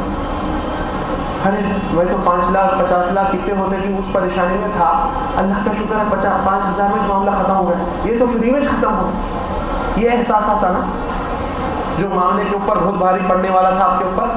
تو ہر مصیبت تکلیف جب آپ کے ساتھ گزرتی تو آپ سوچئے کہ اللہ کے حق میں اتنا گناہگار، اتنے گناہوں میں لطف ابھی تک توبہ استغفار نہیں ہوا اور وہ گناہوں پہ ضد کرتے ہوئے اڑے ہوا ہوں میں. تو اللہ تعالیٰ اگر ڈیتھ پینلٹی دیتے ہیں میرے کو، موت کی سزا، تو وہ سزا میرے لیے کم تھی. شکر ہے اللہ کا کہ یہ بخار میں، یہ بچے کے انتقال میں، یہ حادثے میں، اتنے میں ہی میرے گناہ معاف کر کے اتنے میں قبول کر لیں.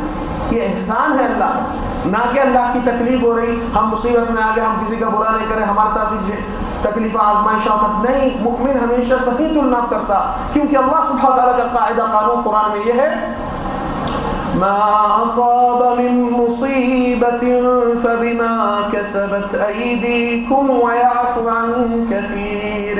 کوئی مصیبت آپ کے یہاں نہیں پہنچائی آپ تک، مگر وہ آپ کے ہاتھوں کی کرنی کی سزا ہے، اور اللہ تعالیٰ بہت سے گناہوں کو اپنے ہی طرف سے معاف فرما دیتا ہے. کیوں؟ اللہ تعالیٰ کے نبی صلی اللہ علیہ وسلم حدیث قدسی میں فرمایا کہ اللہ تعالیٰ کہتے ہیں ان رحمتی سبقت غضبی، میری رحمت میرے غضب سے آگے بڑھ چکی ہے. اور دوسری آیت میں اللہ تعالیٰ فرمائے وَرَبُّكَ الْغَفُورُ ذُو الرَّحْمَةِ، آپ کے رب غفور، رحم کرنا پسند کرنے والے رب ہے. لَوْ يُؤَاخِذُهُمْ بِمَا كَسَبُوا لَعَجَّلَ لَهُمُ الْعَذَابَ. اگر ہر بندے کی کرنی کی گناہ اور غلطی کی سزا اسی وقت آن دا اسپاٹ دے دیتے ہیں تو عذاب اللہ کا عجلت سے آ جاتا تھا آپ کے پاس. تیسری آیت میں اللہ سبحانہ تعالیٰ فرمائے وَلَوْ يُؤَاخِذُ اللَّهُ النَّاسَ بِظُلْمِهِمْ، اور اگرچہ اللہ تعالیٰ بندوں کے ظلم اور گناہ کی وجہ سے ان کو سزا اسی وقت دے دیتا ہے، گناہ کرتے ہی سزا آتی، مَا تَرَكَ عَلَيْهَا مِن دَابَّةٍ، زمین پہ ایک چوپایا بھی باقی نہیں رہتا تھا. اللہ تعالیٰ سے کیسی گمان کر رہے ہیں آپ، اور اپنی بدکرمیوں کی نسبت اللہ کی طرف دیتے ہیں، جبکہ وہ معاملے کی سزا میں آپ اس سے زیادہ مستحق تھے سزا کے، پھر بھی اللہ تعالیٰ اپنی طرف سے کئی چیزیں معاف کر دیا، پھر بھی اللہ کے احسان نہیں یاد کرتے آپ. تو یہاں پر یہ حقیقت کو سمجھنا ضروری ہے کہ اللہ تعالیٰ بندوں کا شر کبھی نہیں چاہتا، اور نہ اس کی صفت میں ہے یہ. کیوں؟ کیونکہ اللہ سبحانہ تعالیٰ فرمائے وَمَا ظَلَمَهُمُ اللَّهُ وَلَكِنْ كَانُوا أَنفُسَهُمْ يَظْلِمُونَ. اللہ تعالیٰ بندوں پر ظلم نہیں کیا، مگر بندے اپنے آپ پر خود ظلم کیا کرتے تھے. اور تیسری بات آپ غور سے دیکھیں، یہ چیز کو سمجھنے کے لیے عقل آپ کو کافی ہے کہ جب آپ ایک نیکی کرتے ہیں تو ایک نیکی کا اجر کتنا اللہ تعالیٰ ڈبل کرتے رہتا ہے، 700 گنے زیادہ تک. اور جب ایک گناہ کرتے ہیں تو کتنا لکھ دیتا ہے، ایک ہی گناہ، اور جب اس سے توبہ کرتے ہیں اس کو نیکی میں بھی تبدیل کر کے دے دیتا ہے. اور پھر اللہ سبحانہ تعالیٰ آپ کو ایسے موقع عطا فرماتا ہے جس میں آپ کو شب قدر کی رات 1000 ماہ کی عبادت سے افضل، آپ کو عرفہ کا دن جو اللہ تعالیٰ عظیم 1 سال کے گناہ پچھلے اور آنے والے گناہ کا کفارہ اس میں کر دیتا ہے. عاشورہ کا دن، پھر آپ صلی اللہ علیہ وسلم کی زندگی میں بھی ایسے ماہ رمضان کی روزے رہنا ایمان احتساب سے گزشتہ زندگی کے گناہ معاف، حج صحیح طریقے سے کر کے پچھلے گناہ معاف، جیسا کہ ماں نے تجھ کو جنم دیا ویسا واپس لوٹتے ہیں. رمضان کے راتوں کا قیام اہتمام، آخری عشرہ کا، شب قدر کو صحیح عبادت کرتے ہیں تو پچھلے گناہ معاف. یہ کتنے بڑے احسانات ہیں. یہ رب معاف کرنے کے لیے بہانے ڈھونڈ رہا ہے، اور یہ بندہ پھر اللہ سے بدگمانی کیوں کر رہا ہے؟ یہ معاملہ آپ کے دل کا اور اللہ تعالیٰ کے بہت اہم معاملہ ہے، کیونکہ اللہ تعالیٰ آپ کی صورت شکل نہیں دیکھتا جتنا آپ کے دل کی ادائی اور دل کا تصور اللہ سے کیا لے کر بیٹھا. اور یہی چیز کے اندر آپ کو معلوم ہے کہ انسان ماں کے پیٹ سے 9 ماہ کے بعد جب پیدا ہوتا ہے، کیا دنیا میں گناہ بھر کر آتا ہے یا صاف ستھرا پاکیزہ ہو کر آتا ہے؟ گناہ سے پاک صاف رہتا ہے نا. آپ لوگ کو معلوم ہونا چاہیے کہ عربی کیلنڈر میں بھی رمضان کا مہینہ 9واں مہینہ ہے. اللہ تعالیٰ ہم اور آپ کو پاک صاف نکالے اس میں سے. جو دوسری بات غور کرنے کی ہے، اور وہ ایک اچھا پروجیکٹ ہے، یہ پروجیکٹ سے لوگ غافل ہیں، اور یہ ایسا پروجیکٹ ہے جو آپ نیکیاں رمضان میں بھی ڈھونڈ رہے ہیں، شب قدر کے راتوں میں مغفرت اور یہ چیز حاصل کرنا چاہتے ہیں. جیسا کہ لوگ صدقہ جاریہ کرتے ہیں. صدقہ جاریہ میں کیا ہے کہ مرنے کے بعد بھی اس کا اجر چلتے رہے، وہی عمل کا، وہی کام کا جو آپ اللہ کے لیے خالص نیت سے کرتے ہیں، تاکہ آپ کو مرنے کے بعد اپنے نیکیاں چلتے رہیں. تو زندگی میں کچھ ایسے اعمال ہیں، آپ لوگ چاہ رہے ہیں یہ پروجیکٹ کرنا یا نہیں؟ میرے کو نہیں معلوم، انشاءاللہ کریں گے. ہاتھ اٹھائے جو کرنا چاہ رہے ہیں. میں انشاءاللہ بہترین ہے. یہ پروجیکٹ بہت آسان نسخہ ہے، مگر کافی لوگ اس سے محروم ہیں. یہ آپ کے نیکیوں کا میٹر چلتے ہی رہتا، اور آپ اپنے روزمرہ کے اعمال میں ہیں. کیسا؟ انسان کو روزانہ سونے کے لیے 6 سے 8 گھنٹوں کی ضرورت ہے، وہ تو سوتا ہی سوتا. تو آپ اس وقت، آپ کی نبی صلی اللہ علیہ وسلم کی حدیث یاد ہے، انما الاعمال بالنیات، ٹھیک ہے. اور دوسری حدیث میں قرآن مجید کی آیت میں بھی آپ غور کر کے دیکھیے، اللہ سبحانہ تعالیٰ فرمائے وَمَن يُهَاجِرْ فِي سَبِيلِ اللَّهِ ثُمَّ يُدْرِكْهُ الْمَوْتُ. اور جو اللہ کی راہ میں ہجرت کرتا ہے، ہجرت ایمان کو بچانے کے لیے، جس جگہ پہ اس کی ایمان عبادات نہیں ہو سکتی، تو وہ جگہ سے گھٹن اور تنگی محسوس کرتا ہے ایمان والا، تاکہ دوسرے وطن پہ جائے، وہاں پر اللہ کی بڑائی عبادت اچھی کرے. تو ہجرت کا معاملہ وہاں پر اس بنا پہ ہوتا ہے. تو اللہ تعالیٰ فرمائے وَمَن يُهَاجِرْ فِي سَبِيلِ اللَّهِ ثُمَّ يُدْرِكْهُ الْمَوْتُ، اور رستے میں اس کا انتقال ہو جاتا ہے، فَقَدْ وَقَعَ أَجْرُهُ عَلَى اللَّهِ، اس کا اجر زندگی بھر قیامت تک چلتے رہتا، جیسا کہ اس نے نیک صالح عمل میں قائم ہے. چلے اس کے بعد اور ایک نبی صلی اللہ علیہ وسلم کی حدیث جو انما الاعمال بالنیات تو دیکھ لیے ہیں، اور ایک حدیث رسول اللہ صلی اللہ علیہ وسلم فرمایا ان المؤمن ليبلغ بنیته ما لا يبلغ بعمله. ایمان والا اپنی خالص اور سچی نیت سے اتنا اجر اور نیکیاں پا لیتا ہے جہاں وہ عمل کیا تو شاید کم ہو جاتے، مگر سچ نیت سے اس کو اتنے نیکیاں مل جاتے ہیں. جیسا کہ آپ نیت کرتے ہیں رمضان میں یا غیر رمضان میں کہ آج رات میں تہجد کے لیے کچھ اٹھوں گا، نماز پڑھوں گا اللہ کی شکر گزاری میں. نیند لگ جاتی، بیداری بجتی، مگر سنے نہیں آتا، تو فجر میں ہی اٹھتے ہیں تو افسوس کر لیتے ہیں یہ میرے سے تہجد چھوٹ گیا، اللہ خیر کرے، کیسا میں نیت کرا تھا. تو اللہ تعالیٰ آپ کی سچی نیت کے اوپر آپ کو ایسا اجر لکھ دیتا ہے جیسا کہ آپ نے پوری رات تہجد پڑھی. جبکہ تہجد میں اگر اٹھیں گے شاید کمی پیشی، سستی، کاہلی، عبادت کا ڈھنگ انداز کچھ غلط ہو سکتا ہے تو کمی ہو جاتی ہے اجر، مگر نیت سچی تھی تو پورا اجر اللہ تعالیٰ آپ کو دے دیتا. اب یہ پروجیکٹ یہ کہہ رہا ہے کہ جب اول آخر آپ کو کھانا کھانا ہی چاہے، پانی پینے چاہے، بھوک لگتی، پیاس لگتی، تو پھر آپ اور ہم ہر چھوٹے بڑے عمل کے لیے نیت کو حاضر کرنے کا ایک انٹینشن، ارادہ پکا کرنا. سو رہے ہیں تو 6-8 گھنٹے تک آپ کی نیکیاں چلتے ہی رہنا، اور آپ آرام کرنا کہ یہ کہنا اللہ میں کل کے دن میرے حلال روزی روٹی کے لیے جانا، اس حلال روزی روٹی سے تیرے راہ میں بھی کچھ خرچ کروں گا، بیوی بچوں کو حلال اطعام کروں گا، وہ بھی تیرے بندے بنیں گے. یہ نیت میری ہے، اور کل کے دن کی طاقت عبادت کے لیے، نماز کے لیے، ذکر کے لیے، یہ طاقت مجھ میں آنا ہے، اس لیے میں اپنی آرام کو لے رہا ہوں. پھر جب کھانے کے لیے بیٹھتے ہیں، کھانا غذا ہے، انسان کو قوت آتی، مگر زیادہ لوگ مزے کو پیٹ بھرنے کو لے لیتے ہیں، جبکہ وہی عمل چھوٹی سی نیت میں اجر کا باعث سامان بن جاتا ہے. اس لیے زیادہ لوگ کو سوال یہ ہے، ہم کرتے ہیں، آج تک کوئی دیکھے کہ کوئی شخص آپ سے آ کر کہہ رہا بھائی آج بہت تھک گیا، آج 3-4 نیتیں باندھتے باندھتے میں بہت تھک گیا؟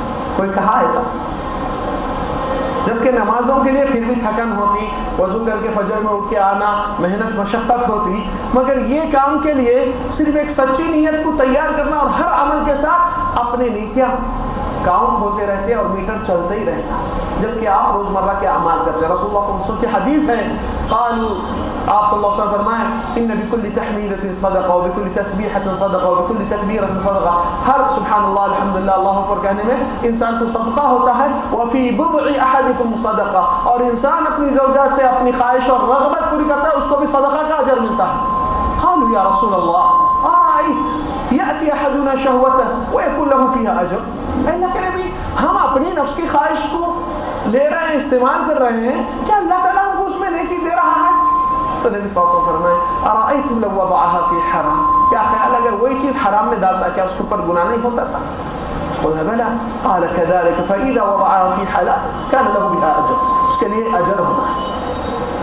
تو یہ حدیث کے اور یہ حدیث کے روشنی میں علماء کہتے ہیں کہ کافی لوگ ایک میٹر نیکیوں کا چلا سکتے ہیں مگر اس کو معطل کر کر کے صرف ایک نیت کی جہاد کرنے کے لیے. کتنا بڑا کام ہے، بہت سمپل اور آسان. آپ کی ڈیوٹی، آپ کی روزی روٹی، کاروبار، اس میں بھی تبدیل ہو جا سکتا ہے کہ عمل دنیا کی بھلائی اور دنیا کا مال بھی آتا ہے اور نیکیوں کے ڈھیر لگتے رہتے ہیں، مگر اس کے لیے توفیق ہونا اللہ تعالیٰ کی یہی چیز کی بڑی خوبی. آپ اور ہم اپنے اندر اس کو تلاش کر کے اور یہ چیز کو حاضر کریں. آخری بات کہ وہ یہ ہے کہ صرف رمضان سے اختتام کے بعد آپ کے کون سے پروجیکٹ، ہم یہ نہیں کہتے ہیں جیسا کہ عربوں میں عید کی مبارکباد میں کل عام وانتم بخیر، ہر سال آپ خیریت سے رہیں، آپ سلامت رکھیں، یہ بہت سے دعایا اور تقبل اللہ منا منکم، یہ تو اللہ کے نبی صلی اللہ علیہ وسلم کی سنت ہے مبارکباد دینے میں. مگر ہم ضرور یہ دعا کریں گے کل عام وانتم الی اللہ اقرب، ہر سال آئے اور ایک سال کے بعد سے ایک سال تک آپ اللہ سے اور قریب ہو جائیں.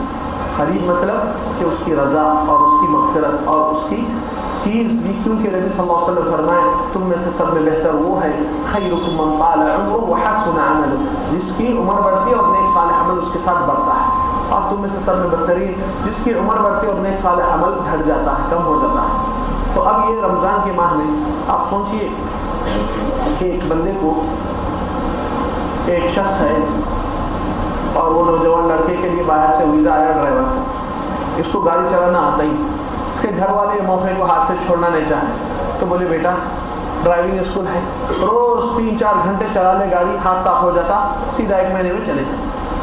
تو وہ لڑکا شروع کیا ڈرائیونگ اسکول سے، سیکھتے صبح دوپہر عصر شام گاڑی چلاتے چلاتے ہاتھ صاف کر لیا، اور اس کو بلائے ٹریفک پولیس والے وہاں پہ انٹرنیشنل لائسنس دینے کے لیے. تو جیسا گاڑی سٹارٹ کرتا سیدھا دیوار میں گھسا دیتا. 1 مہینے کی ٹریننگ کیا کام ہے؟ آج کتنے لوگ رمضان کی ٹریننگ اور تربیت اپنے آپ کی اور عبادات کرتے ہیں، رمضان جیسا ختم ہوتا جہاں کے وہاں دکھتے، اور کوئی رمضان کی تاثیر اور ان کی زندگی میں تبدیل نہیں آئی، نہ ان کے اخلاق میں، نہ ان کے گناہوں سے توبہ جو کرے، نہ ان کے عادتوں میں، نہ ان کے زبان میں، نہ ان کی ایمان اور دعوت اللہ کی جستجو میں. تو حاصل کیا ہوا؟ صرف برائے نام اور برائے لوگ کر رہے تھے میں بھی کرا، ایک عادت ہو گئی تھی؟ نہیں. مومن ہمیشہ اپنے عمل کو سنبھالنے کی کوشش کرتا ہے اور ہر وقت اپنی زندگی سے برے عادتوں کو پیچھے کرنے کی اور اللہ سے استغفار توبہ کرنے کی کوشش کرتا ہے، اور نیک صالح عمل جو اللہ تعالیٰ کو ابھی تک وہ عمل سے اللہ کو خوش راضی نہیں کرے، وہ عمل نیکی کا پیدا کرنے کی کوشش کرنا، یہ آپ کی اور ہماری سچائی کی جستجو جب ہوتی ہے، اللہ سبحانہ و تعالیٰ اس چیز کو آپ سے خاتم و بخیر کرنے کے لیے یہ ضروری ہے، کیونکہ اللہ سبحانہ و تعالیٰ فرمائے فَأَمَّا مَنْ أَعْطَى وَاتَّقَى وَصَدَّقَ بِالْحُسْنَى، جو اللہ کے راہ میں دیتا ہے اور تصدیق کرتا ہے بالحسنى اور اللہ تعالیٰ سے اعطى واتقى تقوی اختیار کر لیتا ہے، فَسَنُيَسِّرُهُ لِلْيُسْرَى، تو اس کو وہی راستے سے آسان کر دیتے ہیں، جنت کا راستہ اور اللہ کی رحمت کا راستہ. وَأَمَّا مَنْ بَخِلَ وَاسْتَغْنَى، جو اللہ کے دین کے لیے بخالت کرتا ہے اور گھمنڈ دکھاتا ہے کہ مجھ کو ضرورت نہیں، سب چیزیں میرے پاس.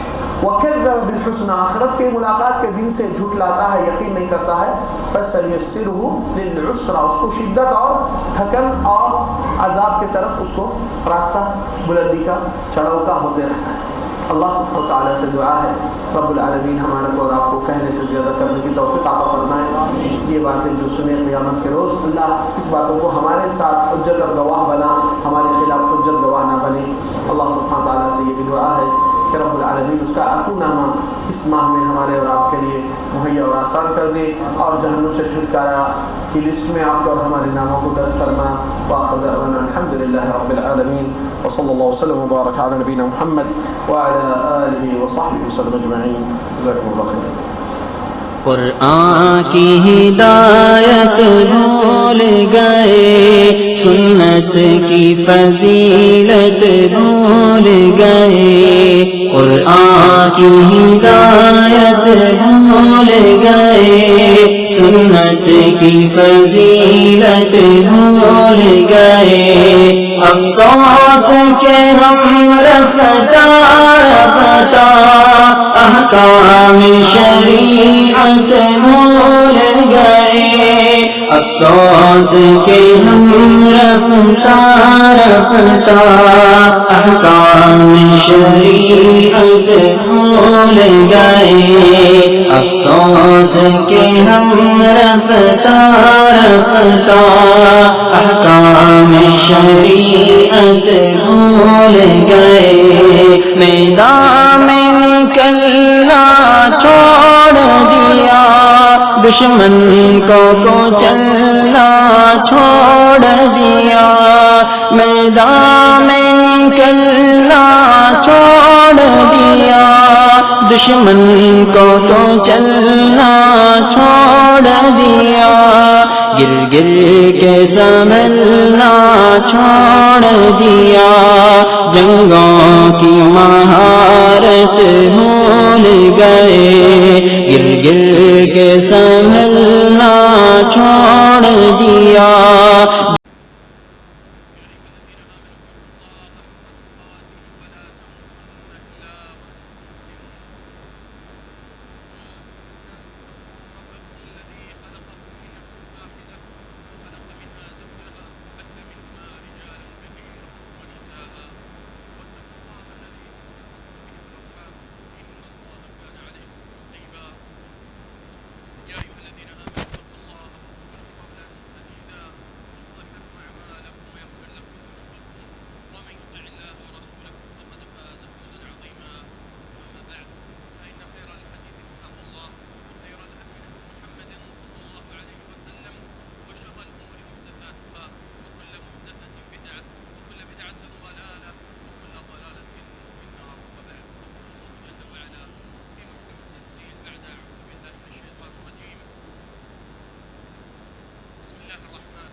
اب کتاب لے لیتے ہیں تاکہ آپ کے ہی موضوع میں رکھتا ہے وہ معاملہ.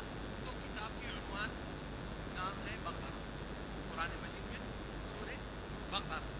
مگر اللہ تعالیٰ ہدایت دے رہا ہے کہ بقرہ کا سبق لیجیے. اس گائے کا سبق کیا ہے؟ جو کافی لوگ آج تک سورہ بقرہ پڑھتے ہیں، بہت کچھ استعمال میں لیتے ہیں، مگر آج تک اس بقرہ کا سبق نہیں آیا ہے کافی لوگ. چلے یہ سبق کیا ہے دیکھیے. بنی اسرائیل میں ایک مالدار شخصیت پیسے والا آدمی بہت سا رسول والا، اس کا قتل کیا موسیٰ کے دور میں. قتل ہونے پر قاتل کوئی نشان نہیں یا کوئی نام و نشان اس کا کوئی موجود نہیں.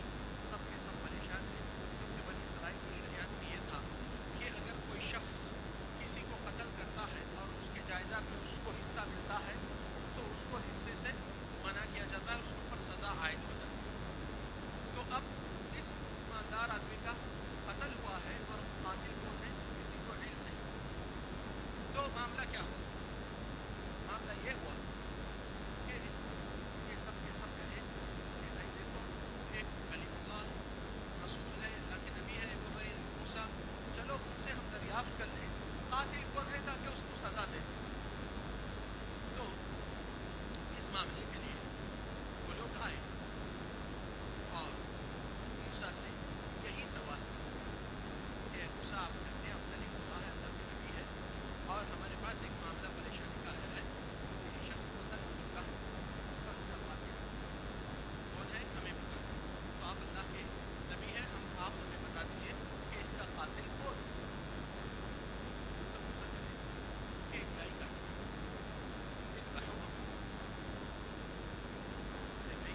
ہم کیا سوال کر رہے ہیں، مضمون کیا ہے، آپ کیا کہہ رہے ہیں، ہم کس بات پہ ہیں، آپ کس بات پہ چلے جا رہے ہیں، مضمون سے ہٹ رہے ہیں. اے موسیٰ اس کا قاتل کون ہے؟ جواب آیا گائے کاٹی. قالوا اتتخذنا ہزوا، کیا موسیٰ تم ہمارا مذاق کر رہے ہیں؟ میں ان جاہلوں میں سے نہیں جو موضوع سے ہٹ کر بات کرتا ہوں. موضوع کے اندر ہی یہ معاملہ ریلیٹڈ اور تعلق رکھتا ہے. ٹھیک ہے، تو گائے کیسی ہونا، کس رنگ کی ہونا، کس رنگ کی ہونا، بہرحال آخری دوسرا خلاف صبح تک پہلے بیٹھا وما کر دیتے. اب سوال یہ ہے یہاں پر کہ وہ آدمی جو مر چکا ہے وہ بے جان ہے اور اب گائے کو جو کاٹے گئی اس میں سے جان بھی چلے گئی، بے جان ہے اور یہ بھی بے جان ہے. اللہ سبحانہ وتعالیٰ قرآن مجید میں فرماتے ہیں وَإِذْ قَتَلْتُمْ نَفْسًا فَادَّارَأْتُمْ فِيهَا، اور تم لوگ بنی اسرائیل لوگ ایک نفس کو قتل کرتے ہیں اور چھپاتے ہیں، قاتل راز میں ہے. وَاللَّهُ مُخْرِجٌ مَا كُنْتُمْ تَكْتُمُونَ، اللہ تعالیٰ تمہارے راز کو کھولنے والا ہے. فَقُلْنَا اضْرِبُوهُ بِبَعْضِهَا، حکم کیا دیا گیا کہ وہ گائے جو بے جان ہو چکی ہے اور یہ آدمی بے جان ہے، یعنی کہ صفر اور صفر، زیرو اور زیرو، اور دنیا والوں کے حساب میں 0 + 0 0 یا صفر کے ساتھ صفر ایڈ کیجیے، صفر ہی رزلٹ آتا ہے. یہ دنیا والوں کا کیلکولیشن حساب ہے. مگر یہاں پر اللہ تعالیٰ بنی اسرائیل کے آنکھوں کے سامنے اس جو گائے بے جان ہے فَقُلْنَا اضْرِبُوهُ بِبَعْضِهَا، اس کا ایک پیر کا ہاتھ کا حصہ لیجیے اور اس حصے کو یہ بے جان مردے آدمی کو مارے. تو اس کو مارتے ہی وہ آدمی زندہ ٹھہر کر کہا میرا قاتل فلان ہے بول کر پھر لے لیا. ان کے آنکھوں کے سامنے یہ معاملہ مردے کو زندہ کرنے کا اللہ کی قدرت سے، اللہ کے حکم سے. دنیا والوں کے پاس یہ قدرت نہیں کہ صفر سے صفر اور 1 نکالے. اللہ تعالیٰ یہاں 0 + 0 اس کی قدرت سے 1 بھی آ سکتا ہے.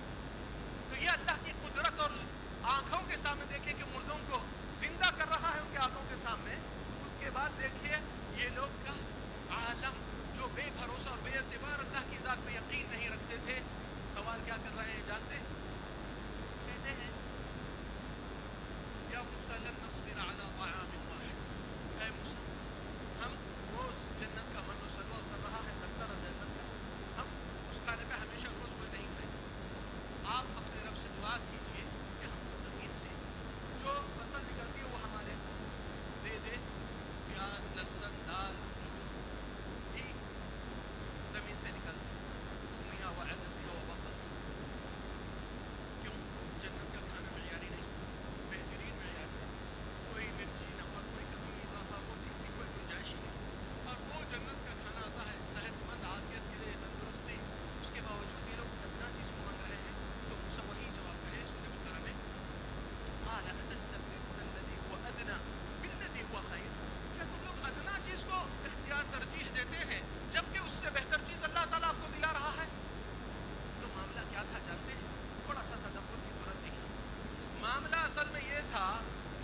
اسرائیل کے اندر یہ صفت ہے کہ اللہ کے اوپر یقین اور اعتبار نہیں کرتے.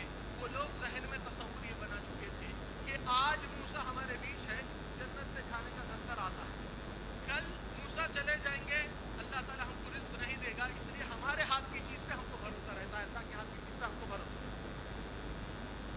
سمجھے معاملہ کیسا ہے؟ یہ بہت غور و تدبر کی ضرورت ہے.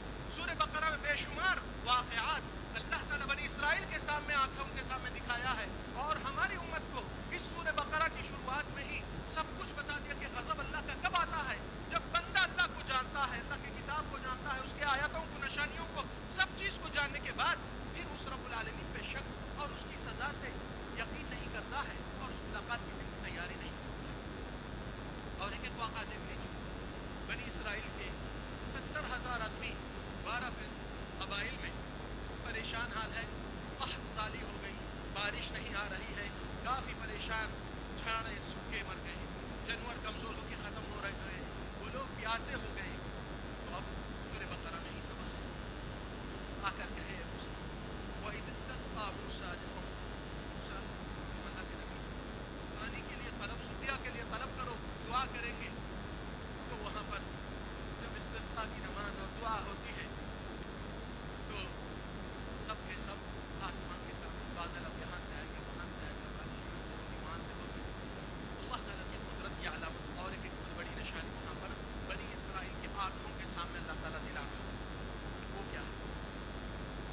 وَإِذِ اسْتَسْقَىٰ مُوسَىٰ لِقَوْمِهِ فَقُلْنَا, تو ہم نے حکم کیا دیا, پھر سے 0 10 0 1 بول کر اللہ تعالیٰ سامنے نکل گیا. موسیٰ کے ہاتھ میں ڈنڈا ہے, لاٹھی, وہ بے جان, اور وہاں پر پتھر کا چٹان ہے, وہ بھی بے جان. فَقُلْنَا اضْرِبْ بِعَصَاكَ الْحَجَرَ, ہم نے حکم دیا موسیٰ آپ اس بے جان ڈنڈے کو اس بے جان پتھر کو ماریں. نتیجہ کیا ہوا؟ بے جان کو بے جان سے مارنے سے زندگی اور ان کی جان بچنے کا سامان فَانْفَجَرَتْ مِنْهُ اثْنَتَا عَشْرَةَ عَيْنًا, پانی اس حد تک جھیل پھوٹ کر اٹھی ہے کہ 12 چشمے پانی کے بن گئے وہاں. اتنا دیکھنے کے بعد بھی بنی اسرائیل کی حرکتیں دیکھیے, اور اللہ تعالیٰ کے معاملے داری میں کتنا شک اور شبہ اور اللہ کے اوپر یقین اور اعتبار نہیں کرنے کا سزا کس طرح ہو رہا ہے. یہی چیز تو ہے کہ مومن ہمیشہ جب بھی بڑی سے بڑی پریشانی زندگی میں گزرتی ہے تو اللہ کو اس کا بھروسہ اور یقین ہے کہ اس معاملے میں کچھ نہ کچھ اللہ میرے لیے بہتری رکھا ہے, شاید اب سمجھ میں نہیں آئے گا, آگے سمجھ میں آ جاتا ہے. مگر مومن کا دل کبھی اللہ سے بدگمانی نہیں کرتا ہے کہ اللہ کیا ہم اس مصیبت میں پڑنا, ساری دنیا اچھا کرے, ہم کسی کا برائی نہیں کہیں, ہم کو یہ کیوں ہو رہا ہے, ہمارے پیچھے والے ہم سے آگے کتنا ہو گئے. یہ تصور مومن کا نہیں, جو دل کو ناشکرہ کرتا ہے یا اللہ تعالیٰ کی دین پر اعتبار نہیں کرتا. مومن کا تصور دیکھیے, اسی سورہ بنی اسرائیل میں واقعہ بھی جو ہوا ہے وہ یقین کا واقعہ کی صورت ہے مومنین. اور آپ دیکھ سکتے ہیں کہ کبھی کبھار اللہ سبحانہ و تعالیٰ آپ کی مصیبت کی آسانی اسی مصیبت سے ہی نکالتا ہے, مگر آپ تھوڑا سا صحیح توکل اور صحیح گمان اللہ سے کیجیے, کیونکہ اللہ سبحانہ و تعالیٰ بندوں کے ساتھ ظلم اور زیادتی اللہ کی صفت ہی نہیں, اور نہ اللہ تعالیٰ کسی کو تکلیف دینا چاہتا ہے. تکلیف ہم اپنے گناہوں سے لا لیتے ہیں, اپنی بد کرمیوں سے, جس سے توبہ بھی نہیں کرتے ہیں, جس سے اللہ سے مغفرت بھی نہیں مانگتے ہیں, اور ہماری جرت مندی اس حد تک ہوتی ہے کہ آگے جو بھی ہے بات کا بات دیکھنے کی. ایمان والوں کو ہمیشہ خوف طاری رہتا ہے کہ گناہ کرتے ہی کا اس کی سزا کیسی شکل میں آتی ہے. اللہ ہم کو معاف فرما دے. اللہ سبحانہ و تعالیٰ فرمائے والذین اذا فعلوا فاحشة او ظلموا انفسهم ذکروا اللہ فاستغفروا لذنوبهم, اور ایمان والے وہ ہے جب کوئی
آرڈر میں کسی کو مستثنا نہیں کیا جا رہا ہے، نہ کسی کو ایکسکیوز چھوٹ مل رہی ہے۔ اب معاملہ کیا ہوا دیکھتے ہیں، سورہ بقرہ میں بھی یہ ذکر ہے اور موسیٰ کا سورہ قصص میں اس کی تفصیلات بھی ہے۔ کیا ہے کہ موسیٰ علیہ السلام کی پیدائش جب ہوئی ہے اور یہ آرڈر موجود ہے وہاں پر، تو اب سوچئے کہ اگر کوئی ماں باپ اپنے بچے کو کسی جگہ پر جاتے ہیں اور بچہ گم جاتا ہے اور تلاش کرتے ہیں گھنٹوں گھنٹوں تک وہ بچہ نہیں مل رہا ہے، سب کے سب فکر مند پریشان، 8 گھنٹے ہو گئے، ماں کے دل کی حالت کیا ہوتی ہے، بی پی ڈاؤن ہو کے بے ہوش پڑ جاتی ہے، بہت فکر اور ٹینشن اس حد تک اولاد کی دلوں میں جگہ وہ رہتی ہے اور سب کا ٹینشن بہت بڑا زیادہ ہوتا ہے۔ مگر سوچیے وہی ماں نکلتی ہے ڈھونڈنے کے لیے کس جگہ پر، اچانک دور سے جھلک آتی ہے اپنے بیٹے کی، بچے کی، وہ چھوٹے بچے کے پاس دوڑتے ہوئے جاتی ہے تو پہلا کام کیا کرتی ہے جانتے ہیں، بچے کو لے کر اپنے سینے سے لگا لیتی ہے، دل بھر کی محبت اور تکلیف اور ٹینشن اور خوف جو تھا اس کو سکون پہ اپنے آپ کو پہلے لا اور بچے کو احساس دیتی ہے کہ میں تیری ماں ہوں۔ یہاں پر معاملہ کیا ہے، معاملہ یہ ہے کہ موسیٰ ابھی پیدا ہوئے اور وہ ماں کے سینے سے لگے ہیں۔ اللہ سبحانہ وتعالیٰ فرمائے وَأَوْحَيْنَا إِلَىٰ أُمِّ مُوسَىٰ أَنْ أَرْضِعِيهِ، ہم نے کہا ہے موسیٰ کی ماں کو کہ آپ اس کو دودھ پلائیے، فَإِذَا خِفْتِ عَلَيْهِ، اگر اس کے جان پہ خطرہ آپ کو محسوس ہوا، کوئی قتل کی سازش قریب آ رہی ہے تو امن و امان کیا ہے، فَأَلْقِيهِ فِي الْيَمِّ، تو اس کو ڈوب پھینک دو سمندر سے، پانی سے۔ معاملہ کیسا ہو رہا ہے، ارے بھائی بچانے کے لیے تو قریب کرتے ہی ادھر محفوظ ہوتا، محفوظ جگہ سے اللہ تعالیٰ کہتا ہے کہ ادھر ڈال دیجئے، وَلَا تَخَافِي وَلَا تَحْزَنِي، پریشان اور غمزدہ مت ہوئیے، یہ ہمارا وعدہ ہے کہ ہم تمہارے پاس پھر سے اس کو لوٹا کر دیں گے۔ جس کے دل میں یقین نہیں وہ کام نہیں کر سکتا، جو جنت کو یقین نہیں مانا، حساب کتاب کو یقین نہیں مانا، خبر کے عذاب کو یقین نہیں مانا، وہ عمل سے بالکل دور رہتا ہے، مگر اچانک پریشانی جب آتی ہے اس وقت عمل کام کرنے کا وقت نہیں رہتا۔ آج وہی امت کے افراد میں یہ احساس یقین کا تھوڑا سا کمزور ہونے کی وجہ سے ہم بتاتے ہیں کہ دنیا کے اندر مختلف اخبارات کو بھی پڑھتے ہیں تو خبروں کی خبر کو پکی اور مصدقہ لے کر اس کے اوپر ایکشن اور دنیا والوں کو بتاتے ہیں کہ یہاں پر یہ ہونے والا ہے، وہاں پر فلان بلدیہ کا کام ہو رہا ہے، یہ ہو رہا ہے، کتنے چیزوں کو یقین، اور قرآن پڑھتے ہیں تو اس کی بات کی طرف دل کا احساس کا حرکت بھی ذرا نہیں آتی، نہ فکر ہوتی ہے کہ اللہ تعالیٰ کیا کہہ رہا ہے، مجھے سمجھنا تو چاہیے، روز ایک آیت صحیح، مگر اس کے لیے وقت اور فرصت نہیں، مگر دنیا کے موبائل میں میسج آتے ہیں، ترنت پڑھ کے رپلائی بھی دیکھتے ہیں، تو اس کا رپلائی کیوں نہیں، کہ یہ اتنا ادنا اور احقر میسج سمجھ میں آ رہا تھا، یقین نہیں ہے کہ اللہ تعالیٰ یہ فرمائے کتاب انزلناہ الیک مبارک لیدبروا آیاتہ، ہم نے ایک بابرکت والی کتاب کو نازل فرمایا تاکہ آپ لوگ اس کتاب کو غور فکر سے تدبر سے اس کو دیکھیں اور سمجھیں۔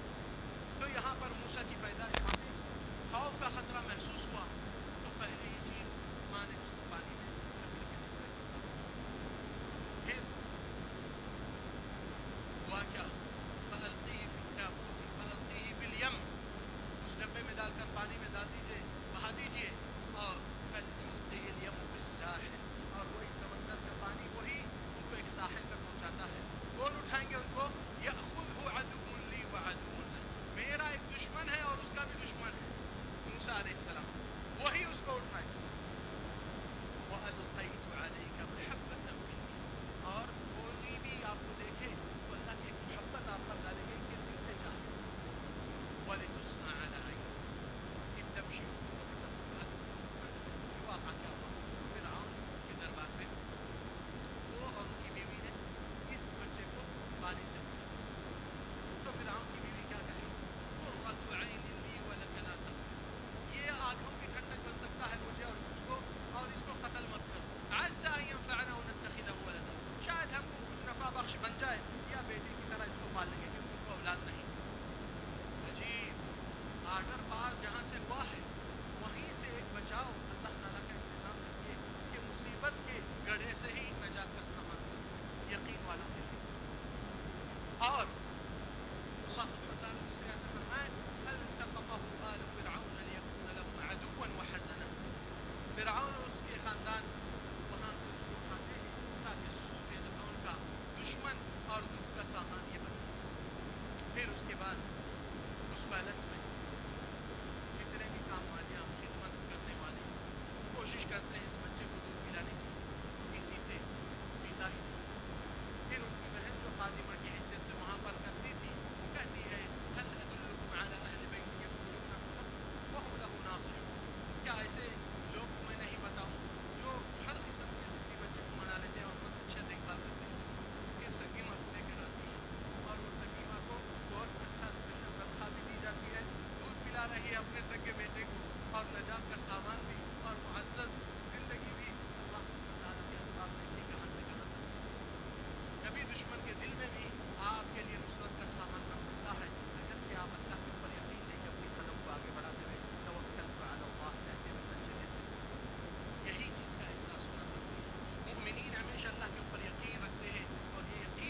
آتا ہے. اور اللہ سبحانہ وتعالیٰ اس منظر کی تصویر دیتے ہوئے فرمائے سورۃ سجدہ میں وَلَوْ تَرَىٰ إِذِ الْمُجْرِمُونَ نَاكِسُو رُءُوسِهِمْ عِندَ رَبِّهِمْ. اور جب حال کیا رہے گا دیکھیں گے یہ مجرم لوگ جو اللہ کے حق میں مجرم تھے یہ لوگ اپنے سر جھکائے رہیں گے. ناکسو رؤوسہم سر نیچے گردن جھکنے کے قابل نہیں. عند ربهم اللہ کی پیشی میں کیا کہتے ہیں سنیے ربنا بصرنا وسمعنا. اے اللہ ہم تو حق کی بات سنے تھے حق کو جان چکے تھے مگر افسوس کوئی عمل یا صحیح تیاری یا صحیح یقین کے ساتھ قدم آگے نہیں بڑھا. تو کیا کہتے ہیں فرجعنا نعمل صالحا ہم کو دوبارہ لوٹا دے تاکہ ہم صرف اور صرف نیک صالح عمل کریں گے. کیوں علت وہ وجہ کیا تھی جو غفلت میں تھے انا موقنون اب ہم کو یقین آ چکا ہے مگر وقت گزر چکا. تو اب جو وقت ہے آپ کے ایمان میں جو اللہ کی ذات پہ یقین لینا یہ وقت کو مت چھوڑیے. اور دنیا والے باطل کے تصور پہ ایک امید ایک آس پہ یہاں سے وہاں سے دنیا کو لوٹنے کے لیے جاتے ہیں اور آپ اللہ کی جنت سے اپنی لاپرواہی اور کوتاہی کرتے ہیں. جو اللہ تعالیٰ ہر چیز میں جلد بازی اور تیزی کی یعنی برا مانا ہے صرف ایک معاملے میں اللہ تعالیٰ اس تیزی کو رجلت کو کرنے کے لیے حکم فرماتا ہے وَسَابِقُوا إِلَىٰ مَغْفِرَةٍ مِّن رَبِّكُمْ. تم لوگ سبقت کرو تیزی سے نیک صالح عمل فوری کر دو. نیک عمل کو نہیں آگے اللہ دیا تو کروں گا نہیں کو نہیں فوراً کیجیے جتنا بھی دیا گیا ہے اس میں ہی برکت اللہ تعالیٰ آپ کو دے دے اور دوسرے آگے ارادے نیک کی آپ کی نیت کے حساب سے اللہ تعالیٰ آپ کو دے دے. اگر یقین اللہ کے ساتھ اس لیے نبی صلی اللہ علیہ وسلم نے فرمایا کہ دعا کرنے کے وقت بھی ادعوا اللہ وانتم موقنون بالله. تم اس حالت میں دعا کیجئے کہ تمہارے دل میں یقین ہے کہ یہ دعا کو اللہ تعالیٰ رد نہیں کرتا اللہ تعالیٰ پالن ہار اور تمہاری توبہ فوراً کرتا. اس لیے سب سے بڑی کمزوری یہی ہے کہ جس رب سے آپ عبادت اور پورا جڑنے کی کوشش کرتے ہیں نماز روزہ دعا ہر چیز سے اس رب کا اعتبار اور یقین اور عظمت وہ احساس کیجیے کہ جب وہ آپ کا ساتھ دار کارساز ہے اور مددگار ہے تو آپ کو کون سی پریشانی پریشان کر سکتی ہے. مگر افسوس یہ ایک وکیل کو لیتے ہیں اور وکیل کے اوپر اعتبار نہیں کرتے ہیں تو پھر حسبنا اللہ ونعم الوکیل کیا مطلب. اللہ ہمارے لیے کافی ہے اور حقیقت میں کافی ہے اس سے زیادہ کسی کی ضرورت ہی بھی نہیں. تو یہ معانی کہنے کے نہیں یہ دل میں احساس اور یقین دل کے اندر بلند ہونے کا ضرورت ہے کیونکہ یہ بھی ایک قسم کی عبادت ہے جو صرف اور صرف اللہ ہی کا حق ہے. چلے آگے اللہ سبحانہ وتعالیٰ ایک نبی صلی اللہ علیہ وسلم کی حدیث ہے اس میں آپ صلی اللہ علیہ وسلم عدی بن حاتم الطائی یہ عدی بن حاتم الطائی جو جاہلیت کے معروف کرم سخاوت میں آدمی معروف تھا جاہلیت کا.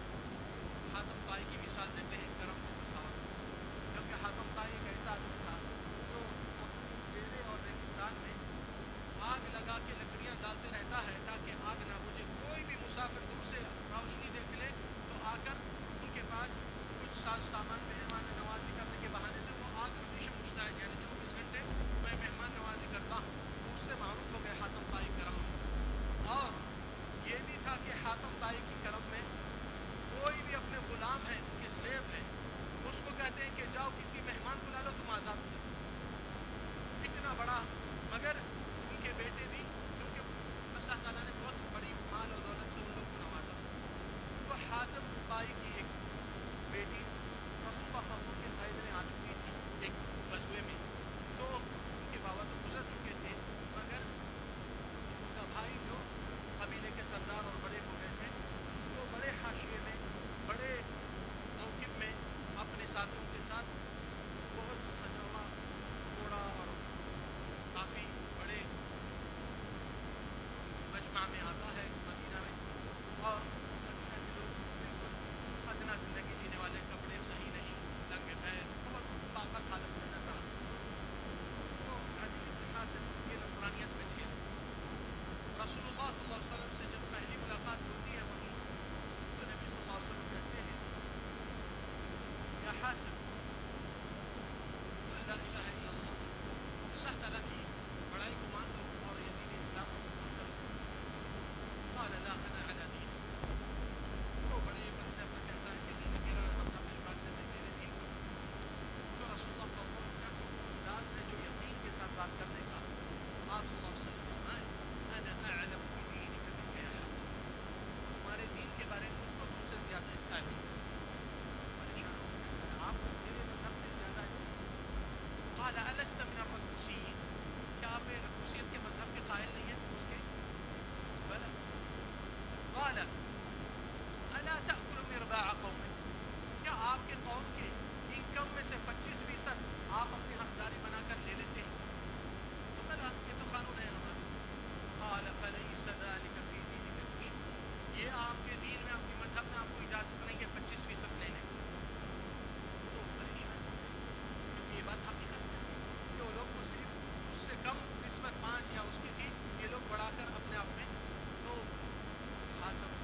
تنہا اس کو کتنا امن شانتی اور سکون میں اس اسلام کی دولت میں، اور اس کو کوئی شکایت اور ڈر خوف نہیں.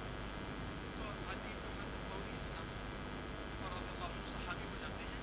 عدی بن حاتم رضی اللہ عنہ کہتے ہیں اللہ کی قسم میں وہ دو نشانیاں تو دیکھ چکا ہوں رسول اللہ صلی اللہ علیہ وسلم فرمائے، اور تیسری مجھے عن قریب دیکھ رہی. تو کہنے کا مقصد کہ یقین کرنا. اس وقت نبی صلی اللہ علیہ وسلم کی حالت کیا تھی؟ مگر جو امید اور بھروسہ اور یقین اللہ کی ذات پہ جو ہے، یہ منظر کو آپ موسم سامنے رکھ چکے ہیں، جبکہ ابھی کئیوں دسوں سالوں کے بعد ہوا ہے. اللہ سبحانہ تعالیٰ سے دعا ہے اللہ تعالیٰ ہمارے دلوں میں اللہ کی ذات پر یقین اور حسن توکل اور اچھی گمان کرنے والے بنا. اللہ سبحانہ تعالیٰ ہمارے دلوں کی اصلاح فرما دے، اخلاص عبادتوں میں اور نیک اعمال میں اللہ قائم کر دے. دنیا کی ریاکاری سے محفوظ فرما. رب العالمین دنیا کی فتنوں سے ہم سب کو بچا کے رکھ. اللہ ہمارے دلوں کو پاک صاف رکھ دے. ہمارے ایمان والے بھائی اور ایمان والے بہنوں سے بھی کوئی بغض اور نفرت اور کپٹ کینہ اور حسد نہ رکھے. اللہ سبحانہ تعالیٰ سے دعا ہے کہنے سے زیادہ کرنے کی توفیق عطا فرما. اقول ما تسمعون واستغفر الله لكم وللإسلام واستغفر الله العظيم لي ولكم واستغفر.